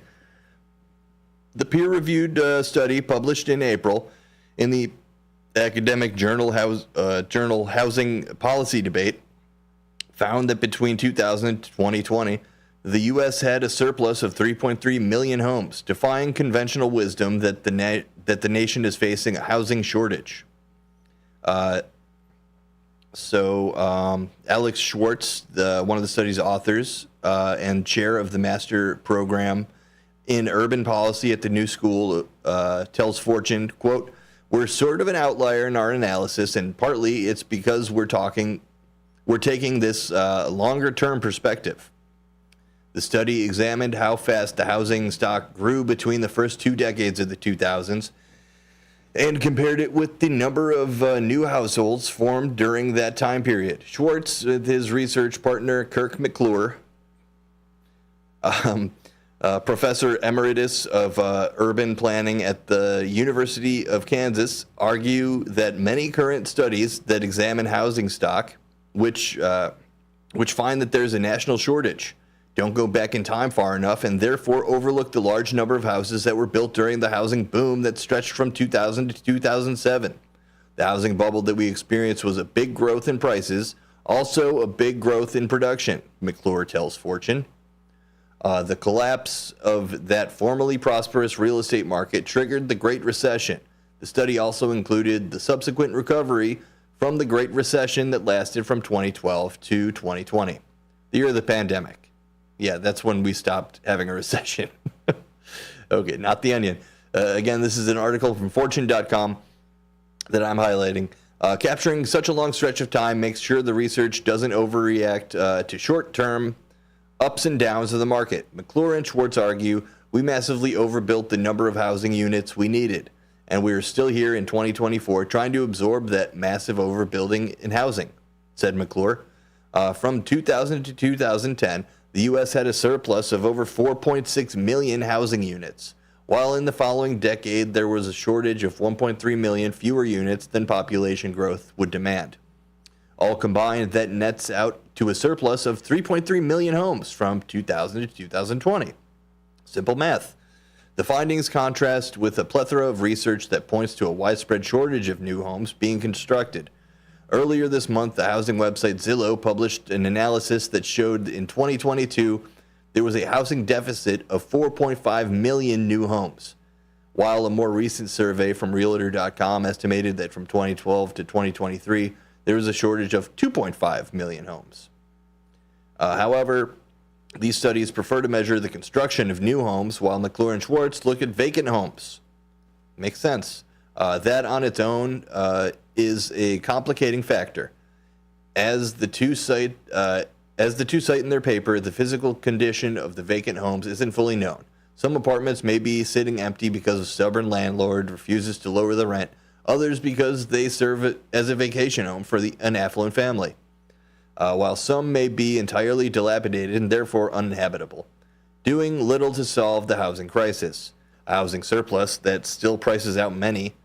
But the new finding about overall housing supply levels, which Schwartz says was a surprise, offers some nuance to one of the major problems in the housing market, saying, quote, "The issue is not so much about aggregate shortfall on housing units, but rather a mismatch between the cost of housing and the incomes of households, most especially among the lowest income households, where there really is a mismatch between what they can afford and the number of units that are affordable."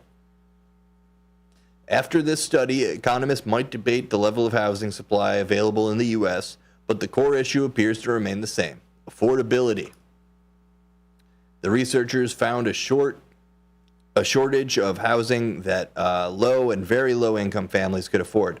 Low income families were defined as those with incomes between 30 and 60% of the median in a given market, while very low income families were those making less than 30% of the median, roughly equivalent to the poverty line, according to the paper. McClure tries to distinguish between households making around $45,000 a year, which might be on a tight budget, you think, and those making less than $22,000, which are the poorest in the U.S. When assessing the rental market in 381 metropolitan areas and 526 small towns, the research found that there was an average shortage of about 7,700 units that the very poorest households, making them under $22,000, could not afford, according to the study. And my voice broke a little bit there, because if you make $22,000 a year, God bless you. Like, oh man, it is so hard to get by. And if you make that little amount of money, I mean, just think of that personally. Like, I have a cheap rent. I'll tell you, my rent is $1,000, and I'm very lucky to have found a place where I can live. And if I made $22,000 a year, that means I'm paying half of my salary, over half, in rent. And that's not a lot of fun money, especially putting into account that rent is usually maybe a third of someone's. I think that's what they tell you should be a third of your salary, that you no more that you devote to rent or housing, mortgages. So yeah, again, I'm not laughing at people who make that amount of money, but just value your time better and get a raise. Please get a raise. For those households which require government assistance to find housing, the absolute highest they could afford to pay for rent is $550. Building new homes and apartment buildings can't address the shortage for the absolute poorest. McClure explains that no private developer can build a new home or apartment that would be within the price range for the poorest of the poor. Even if you would build a unit for $0, there's absolutely no way a private developer can build a unit at that price, $550, and survive. McClure says it's the property taxes, the insurance, and the utility costs are north of that number. Just the property tax, insurance, and utility costs. So yeah, not harping on landlords. They're feeling it too. There's a reason why people squeeze people, because they're getting squeezed. You know, it's annoying. But that's not to say that McClure and Schwartz are against building new housing. Cities and towns should look to build a wider array of housing types. According to Schwartz, such as smaller units or higher density housing. So that's one way to think of it. Could work. Let's see. This is a very long article. Go and check it out. Fortune.com or the Reddit subreddit r/NotTheOnion. Can't believe it. It's not the onion sometimes, but tisn't. And here are some more stories to display that. Okay. Here's one. A presidential hopeful denies eating a dog. Which one do you think that is? Which one? Is it Marianne? No, it's not Marianne. Is it? It's RFK Jr. He constantly has to come out and defend himself from these crazy claims. Last month it was, I had a worm in my brain. It's gone now. But I got over that. That was years ago. That's old news. And now he has to deny that he ate a dog. So let's see what that's all about here. And this is a story from 9news.com.au. So Australian news, eh? RFK Jr. denies eating a dog, sidesteps sex assault allegations after a bombshell article. Okay, maybe lead with the sex assault allegations. Like, it's pretty dumb to go and put, like, you bury the lead with dog eating. It's really a slap in the face to, that really upsets me, to be honest. But I'm going to roll past that and keep on reading this article for you. Independent presidential candidate Robert F. Kennedy Jr. has denied allegations made in a new Vanity Fair report that he had previously eaten a dog while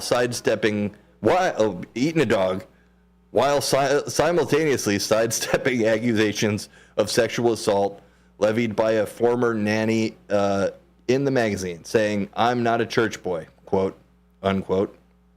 Okay. In an interview with the Breaking Points political podcast released Tuesday, Kennedy called the Vanity Fair article a lot of garbage, but acknowledged that his past included many skeletons in my closet. The article alleges that Kennedy texted a message to a friend last year that included a photograph that showed him pantomiming eating a cooked animal carcass. In the message, Kennedy reportedly recommended the friend try eating dog while traveling in Korea. First of all, I'm just going to stop reading this now because it's nonsense. And that's racist. If you say something like that, it's racist. Simple as that. You want to call in and fight me on that? No, you don't have to. Just don't insinuate that people from regions would eat dogs, and because that's racist.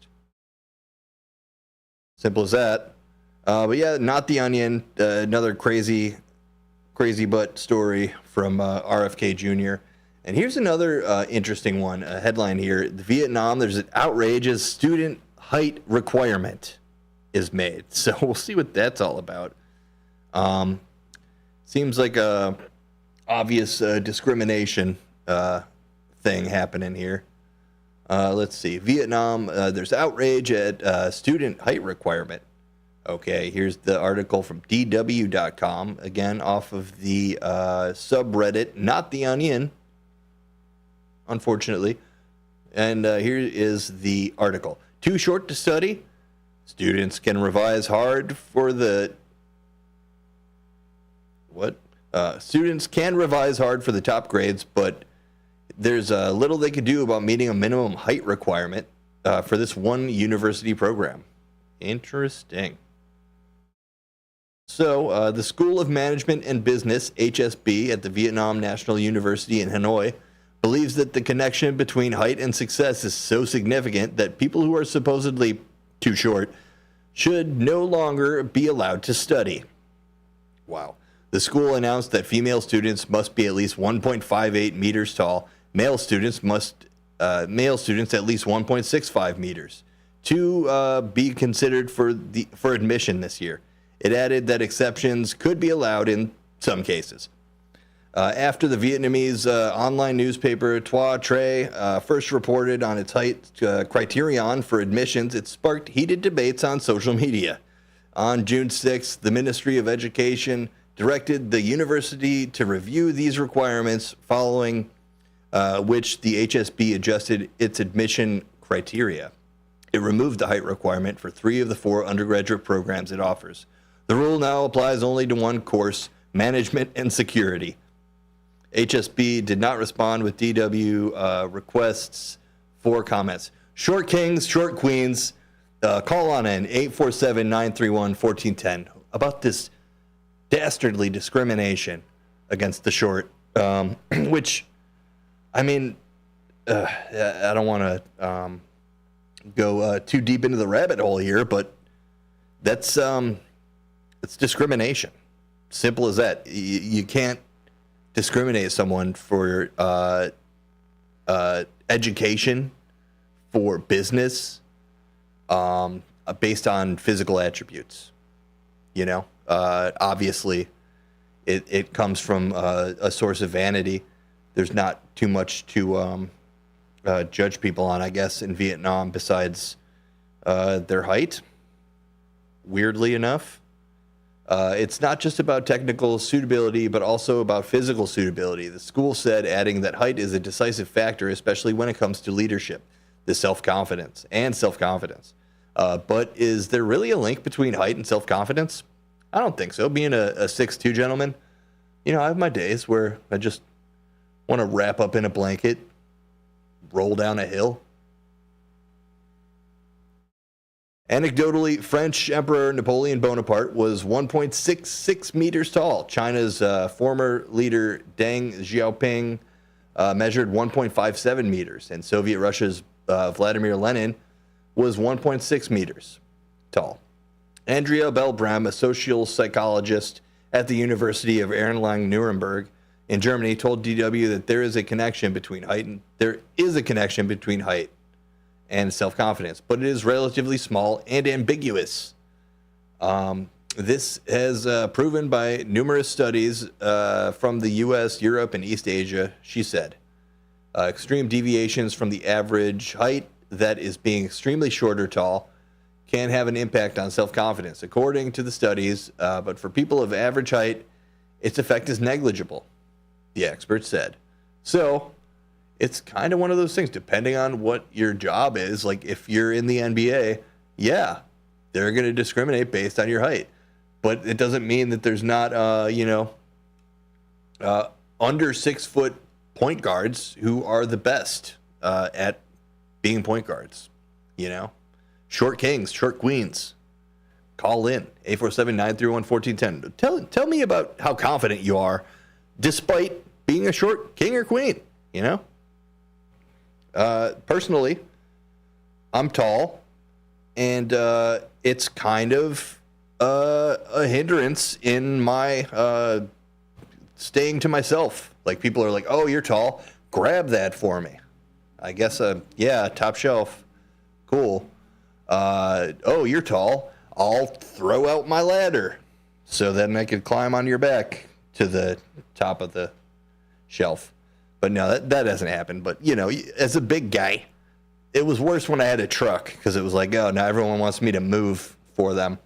Like, you know, oh, I got to move. I need to get this new couch over to my place. Who's the tallest guy I know with a van? When I had a van. Oh, but I digress. I no longer have a van. Right now, I'm unvanned, but we're working on that. To give you a little personal peek into my personal life, I'm looking for a new vehicle. So if you're out there and just want to maybe tell me about some new awesome deals going on, 931-1410 during these hours, you'll be able to call in and talk to me about it. Really, if you want to promote anything around Elgin, give me a call and we could talk. And yeah, just like earlier, we had Westside Fred call in, and they're going to be at the parade tomorrow. We're going to be at the parade tomorrow. Las Mananitas is going to be at the parade tomorrow. Elise is emceeing. It's going to be a great time. We're going to be live 9 to noon Just all the goings on and happenings of the Great Elgin Parade, which is a super mainstay of all the surrounding communities. The Jesse White Tumblers are going to be here on 4th of July. So that tells you how big of a deal it is, kind of. Not to toot our own horn, but it's Elgin's horn, that we're tooting. So toot toot. Rapper, okay. Let's see.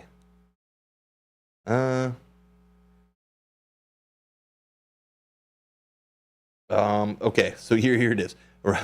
Rapper BG ordered to have all future songs approved by the U.S. government. What? How is this not the Onion? This is insane. Okay, so in reading the comments, this is why you listen to the radio, because we'll read you the comments of the internet. A comment explaining this says, the headline doesn't make it clear that this is part of the terms of his parole. It's still funny, but that's important context. He is serving a sentence for a gun crime that he is not allowed to go give concerts promoting a gun crime. And of course, he can't refuse those terms and serve his sentence behind bars. So, he can obviously do that. But that's the reason. So rapper BG ordered to have all future songs approved by the U.S. government. The U.S. federal judge has refused prosecutors' request to prohibit the maker of the 1990s rap classic Bling Bling from promoting and glorifying future gun violence and murder in songs and at concerts, while on supervised release from prison, saying such restriction could violate his constitutional right to free speech. But the artist known as BG must provide the government with copies of any songs he writes moving forward, ahead of their production and promotion. And if they are deemed to be inconsistent with his goals of rehabilitation, prosecutors could move to toughen the terms dictating his supervised release. That mixed ruling came on Friday as U.S. District Court Judge Susie Morgan in the latest development to a case that prompted discussion in some circles about an American musician's right to free expression under his country's constitution, as well as his need to financially support himself with federal authorities' obligation to enforce the supervised prison release plan, which he accepted. So that's interesting. Let's see. Music industry giants, including Megan Thee Stallion, Jay-Z, Coldplay, and Christina Aguilera have condemned prosecutors practicing of using rap lyrics as evidence in U.S. criminal courts. So that is a story that happens almost every year, where a rapper basically has their art used against them as in court trials and stuff like that. So that's a whole other debate, but interesting. I mean, free speech is one of those things you got to fight for all the time. And, that's why you're on Out to Lunch with me, Ben. And I hope you've enjoyed it. Please like us on Facebook, subscribe on YouTube. And we will be back tomorrow for the prestigious Elgin Parade. And thanks so much for listening and watching. Out to Lunch. Have a great day. A recent Gallup poll indicated that 38% of Americans are putting off health care because of financial concerns, the highest ever recorded. I'm Dr. Bob Martin, here to serve you every Sunday afternoon from 1 to 4. Millions of Americans are seeking health advice that will not cost an arm and a leg, so I offer health tips and advice absolutely free. Listen to my show, Sunday afternoons from 1 to 4 right here on WRMN, AM 1410 and 96.7 FM, the voice of the Valley and the home of Radio Shopping Show. America's Best Restaurants travels the country and features restaurants that you should visit each week. Recently, the cast and crew made their way to Renata's German Restaurant in Hanover Park. Renata serves old family recipes and delicious German-influenced food. Renata's also specializes in a wide variety of traditional German baked goods, too. So, if you've yet to visit Renata's, try America's Best Restaurants choice. Drop in soon for breakfast, lunch, or dinner. Visit renatasgermanrestaurant.com.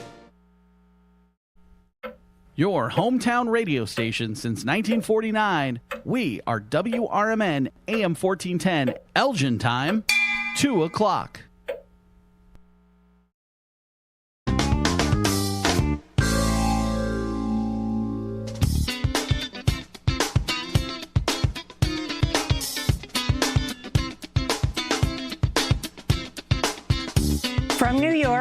This is Democracy Now!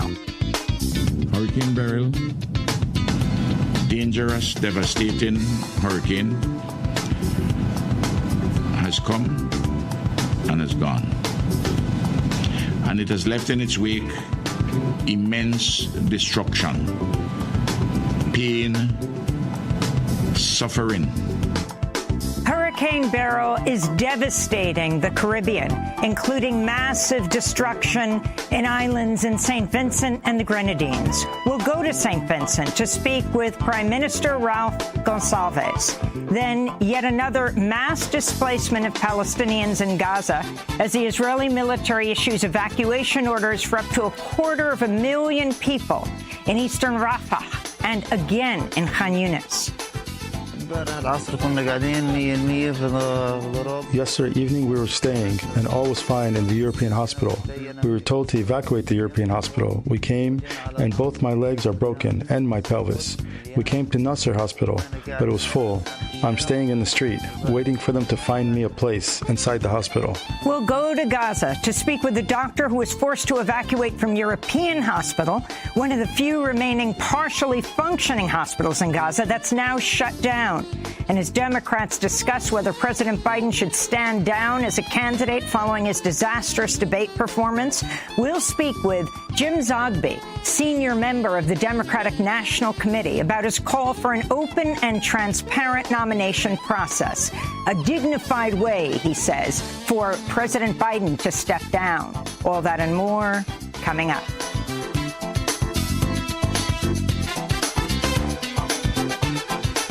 Welcome to Democracy Now!, democracynow.org, the War and Peace Report. I'm Amy Goodman. Residents of Jamaica are bracing for life-threatening winds and storm surge. As Hurricane Beryl is set to make landfall Wednesday afternoon, the now Category 4 storm has left a trail of devastation across the Caribbean, killing at least 6 people. Ahead of the storm's arrival, the Jamaican Prime Minister, Andrew Holness, called for a stronger climate action from wealthier nations.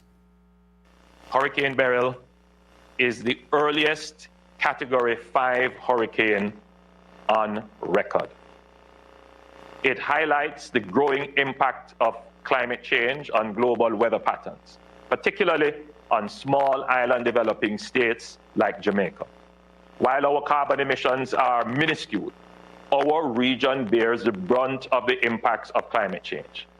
The hurricane further highlights the urgent need for global climate action and targeted support to enhance resilience against the escalating dangers of climate change. Only 2 other hurricanes have made landfall in Jamaica in the last 40 years. Later in the broadcast, we'll get an update from Prime Minister Ralph Gonsalves of St. Vincent and the Grenadines. Gaza's health ministry says Israeli attacks have killed at least 28 Palestinians and wounded 125 others in the past 24 hours after Israel's military put 250,000 Palestinians in the city of Khan Yunis under evacuation orders. Among the dead is Dr. Hassan Hamdan, head of the burns and plastic surgery department at Nasser Hospital. He was killed along with his entire family after Israel struck their house in Deir al-Balah. Just hours earlier, the family had followed Israel's evacuation order and fled north. Meanwhile, hundreds of sick and injured patients fled the European hospital on foot ahead of another ground invasion of Khan Yunis by Israeli soldiers. This is Khan Yunis resident Mati Abu Siraj. There are no other hospitals. All the hospitals were destroyed. Half of them collapsed and went out of service, except the European hospital. And now it seems that it will go out of service and there will no longer be hospitals. Whoever gets wounded will die. Palestinian health officials are warning of the spread of disease after Israel's assault on Khan Yunis destroyed water and sanitation infrastructure, flooding entire neighborhoods with sewage and dirty water. Resident Mohammed Abayuk said the disaster is threatening the health of his children. When the Israeli army entered Khan Yunis, they caused a lot of damage and sewage flooded into homes. What you see here is nothing. The greater suffering is what our children endure at home and the stench of the sewage. The smell has caused many diseases for our children and little ones. We cough, we suffer from the bad smell, everything. Our children suffer from itching, bed bugs, and other strange things. We can't sleep at night because of the mosquitoes. A dozen former Biden administration officials who resigned their posts to protest U.S. policy towards Gaza and Israel have written an open letter calling on their former colleagues to amplify calls for peace. The 12 former U.S. government officials write, quote, "This failed policy has not achieved its stated objectives. It's not made Israelis any safer. It has emboldened extremists while it's been devastating for the Palestinian people, ensuring a vicious cycle of poverty and hopelessness," they wrote. This week, Mariam Hassanin, special assistant at the U.S. Interior Department, became the 12th person to quit over Biden's support for the Gaza assault. At 24 years old, she's the youngest such resignee. In 2020, she cast her first ever vote for President of the United States for Joe Biden. She spoke to Democracy Now! Tuesday. I resigned ultimately because I felt it necessary to advocate for Palestinians who are at the hands of Israel undergoing a genocide. And with the U.S.'s kind of funding and backing and support of Israel, I felt that being in the executive branch, especially being a Biden-Harris appointee, it made me complicit, made me associated with something that I most definitely don't want to be associated with.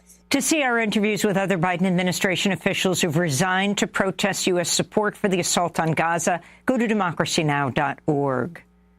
Here in New York, a Manhattan judge has postponed Donald Trump's felony sentencing trial until September 18th. Trump faces 34 felony charges of attempting to unlawfully influence the 2016 presidential election by falsifying business records to cover up hush money payments made to adult film star Stormy Daniels. He was convicted of all. The delay gives Trump's lawyers more time to persuade a judge the conviction should be thrown out following the Supreme Court's landmark ruling this week that Trump has broad immunity from prosecution for official acts he committed as president. Former President Trump's ex-lawyer, Rudy Giuliani, has been stripped of his license to practice law in New York over his lies and false statements about the 2020 election and his efforts to overturn Joe Biden's victory. On Tuesday, a panel of New York appellate court judges ruled Giuliani, quote, not only deliberately violated some of the most fundamental tenets of the legal profession, but he also actively contributed to the national strife that has followed the 2020 presidential election, for which he is entirely unrepentant, unquote. Giuliani already faces criminal charges for election interference in Arizona and Georgia. His law license is under review in Washington, D.C. President Biden's meeting with Democratic governors behind closed doors today as party leaders grow increasingly panicked about Biden's dismal performance in last week's presidential debate, where the president appeared halting, disjointed, and frequently lost his train of thought. On Tuesday, Biden told donors at a campaign fundraiser in Virginia he, quote, almost fell asleep on stage, unquote, something he blamed on exhaustion from international travel. His remarks came as the New York Times reported aides and others who've encountered Biden behind closed doors noticed he's increasingly appeared confused or listless or would lose the thread of conversations. On Tuesday, California Congressmember, former Democratic House Speaker Nancy Pelosi said both Biden and Trump should take mental fitness tests. And for the first time, a sitting Democratic member of Congress has called on Biden to step aside. Lloyd Doggett represents Texas's 37th congressional district in Austin. He spoke Tuesday evening with CNN's Anderson Cooper. And I think we would be better off if we had a new candidate who could present a new vision for our country. And we can do that if we have an open and fair democratic process over the next few weeks. In India, at least 121 people were killed at an overcrowded religious gathering in Uttar Pradesh state Tuesday when a sudden surge of thousands of worshippers triggered a stampede. Event planners had sought permission for up to 80,000 people to attend, but an estimated 250,000 showed up. Youth-led mass protests are continuing across Kenya, even after President William Ruto withdrew an unpopular tax bill in response to the unrest. Protesters took to the streets of the coastal city of Mombasa on Tuesday, denouncing police violence against demonstrators. They were met by armed forces who fired tear gas and charged at demonstrators. Gen Zs are suffering because lack of job. Lack of job. There's no job in Kenya. People are trying, are starving. They are working hard, but there's nothing they can get. Since protests began in mid-June, the Kenya National Human Rights Commission estimates at least 39 people have been killed. Most casualties happened when police opened fire on crowds that gathered at the Parliament complex in Nairobi last week. Over 360 people have been injured in what the commission described as excessive and disproportionate police force. Indigenous leader and political prisoner Leonard Peltier has again been denied parole and won't be eligible for another full hearing until 2039, when he would be 94 years old. Peltier, who is 79, has been behind bars for nearly half a century for a crime he says he did not commit. His health continues to deteriorate. His 1977 conviction for alleged involvement in killing 2 FBI agents in a shootout on the Pine Ridge Reservation was riddled with irregularities and prosecutorial misconduct. Supporters vowed to continue to fight for his freedom. And the civil rights and criminal defense attorney Martin Stoller has died. Over a legal career spanning more than half a century, Stoller represented anti-Vietnam War protesters, Black Panthers, Attica prisoners, and members of Occupy Wall Street. In 2015, Martin Stoller spoke on Democracy Now! After he won acquittal for activists arrested during Flood Wall Street protests against the climate crisis. The court found all 10 defendants not guilty, releasing them and basically endorsing the position that they took, that climate change is a serious, urgent problem requiring attention, and basically complimenting the defendants for being out there and protesting. And then because the police department made a mistake in the way they ordered people to leave the demonstration area, the judge said the order to leave was impermissible under the Constitution, and therefore he found all the defendants not guilty for violating an unlawful order.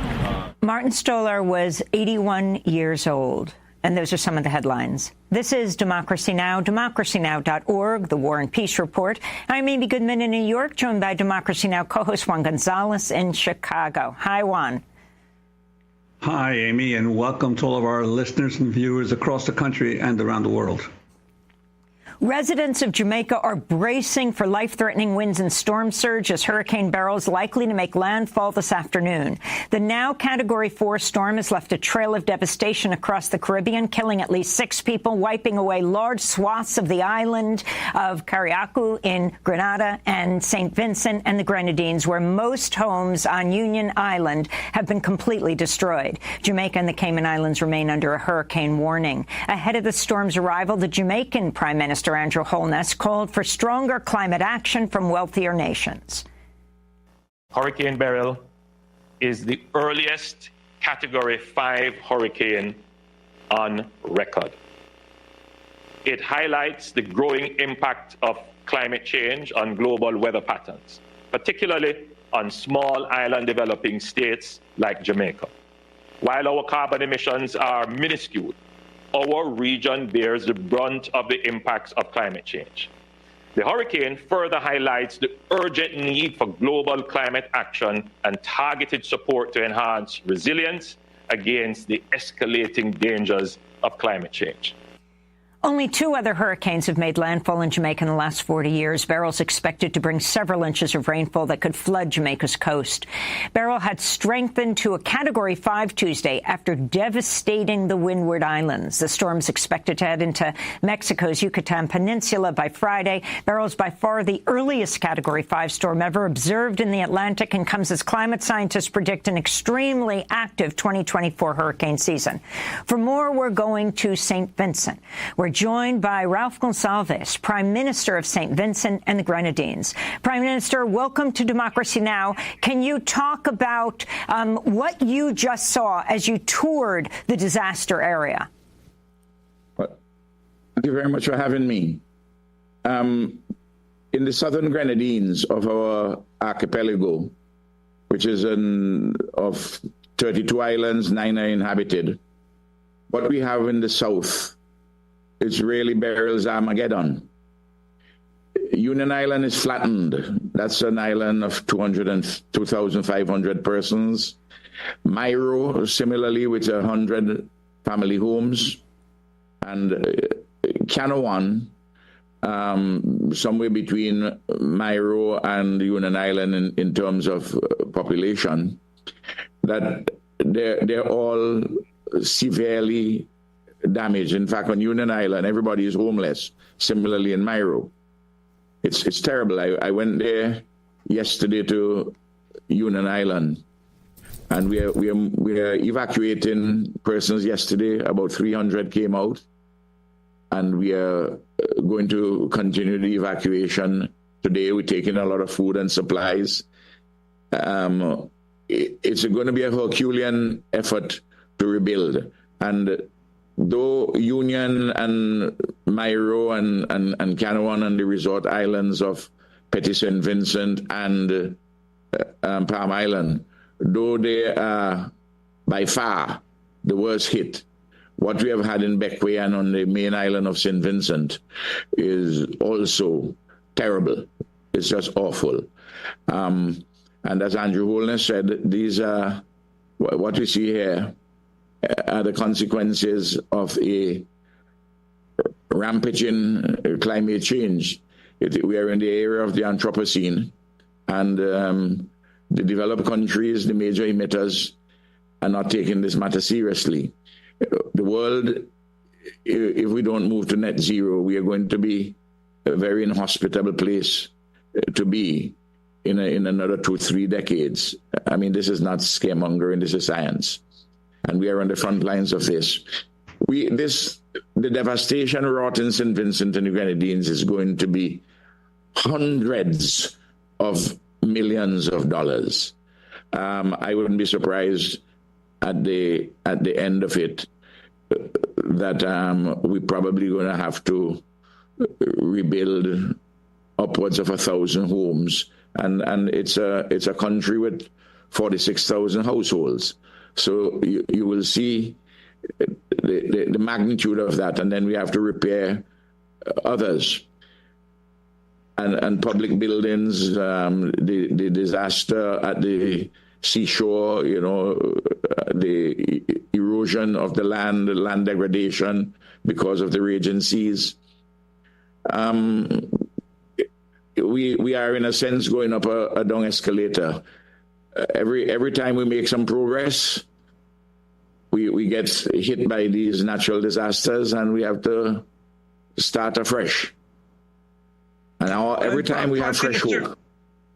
Prime Minister, I'm wondering the main airport, Argyle International Airport, has been significantly impacted. What about the arrival of relief and recovery supplies? When do you expect the airport to reopen for regular operations? Well, fortunately, we had done a lot of preparation at Argyle International, and we can fly in and out there. We did so yesterday for emergency supplies, and hopefully we are going to be in a situation to have commercial traffic after midday today. We are engaging entities and agencies across the Caribbean. We had a meeting of the Caribbean community heads of government yesterday morning. The governments across the world, in North America and Venezuela and Cuba and Europe, they're all contacting us. The Secretary General of the United Nations, my friend Antonio Guterres, he is in Central Asia. He still is in Central Asia. Called me yesterday, and he's making an appeal for St. Vincent and the Grenadines and Grenada. And we probably have to do a pledging conference jointly with Grenada. It's a difficult time ahead. The Americans have a saying, I think, that if you have an 800-pound gorilla, try to eat it one bite at a time. This is horrendous. And you mentioned the CARICOM community. The 20-nation community's leaders were supposed to meet this week in Grenada. What are the updates on that summit? Will it be rescheduled? That would be rescheduled, but we had a virtual meeting yesterday. We are fortunate still to have that telecommunication possibility. But in St. Vincent and the Grenadines, we are without electricity in most of the places, and the telecommunication systems are very sketchy. Sometimes they're up, sometimes they're down. Of course, in the Southern Grenadines, it's like a different age altogether. It's just imagine an island where everybody is homeless. Prime Minister, the faces of men and women are strained and anxious. Prime Minister Ralph. Sorry. Is that Amy? Yes. Hi, Prime Minister Gonzalez. You've been quoted recently calling the annual UN Climate Summit, the COP, a largely talk shop. What final message do you have for the United States, for the Western nations, when it comes to this climate catastrophe? Well, I want to say to the climate deniers, get real. And I want to say those who know about climate change, let's do some walking rather than just talking. And for the populations as a whole, they must call their leaders to account. And they must insist that this matter, this existential matter for all humanity, be addressed with urgency. We have to get net zero by 2050. I notice in the United States of America, one candidate is saying, drill, baby, drill, and to cause more emissions, and denying climate change exists, and so on and so forth. We have to get real with this. And we have a lot of promises being made by developed countries, and hardly any of them are being fulfilled. So we get the more intense, the more severe hurricanes, and oscillating with droughts, land degradation. It's all different sides of the same coin. It's established by science. So I'm hoping that programs like yours, and I listen to you all the time, Amy, that will hold a progressive line on these matters, and that progressive peoples the world over will unite on this vital existential question. We don't have climate justice. The international financial institutions are not aligned to help. Now, we're going to have hundreds of millions of dollars in infrastructure, which we have to recover and rebuild. By the time you get a project or you get some resources put together through the World Bank, it's a 3-4 years down the road. By then you have an accumulation of other disasters. And you, as I say, you're going up the down escalator. It's just terrible, and it's so unfair, and it's unjust. But more than that, the selflessness of the current dominant political economy in the world, that it's driving all of us towards, if not extinction, to a terrible, inhospitable place called Earth. Well, Ralph Gonzalez, we thank you so much for being with us, Prime Minister of St. Vincent and the Grenadines. This is Democracy Now! Thank you for joining us from St. Vincent. Next up, yet another mass displacement of Palestinians in Gaza as the Israeli military issues evacuation orders for up to 250,000 people in eastern Rafah and Khan Yunis. Already the death toll is near 39,000. We'll go to Gaza to speak with a doctor who was forced to evacuate from European hospital. Stay with us. في الأعماق روحين خط الشمس بينهن الموج بغطي ليلهن في الأعماق قصص بتدور عالطريق حكي مش منتهي والسطح بعيد بعيد بعيد في الأعماق روحين خيط الشمس بينهن الموج بغطي ليلهن في الأعماق قصص بتدور عالطريق حكي مش من بعيد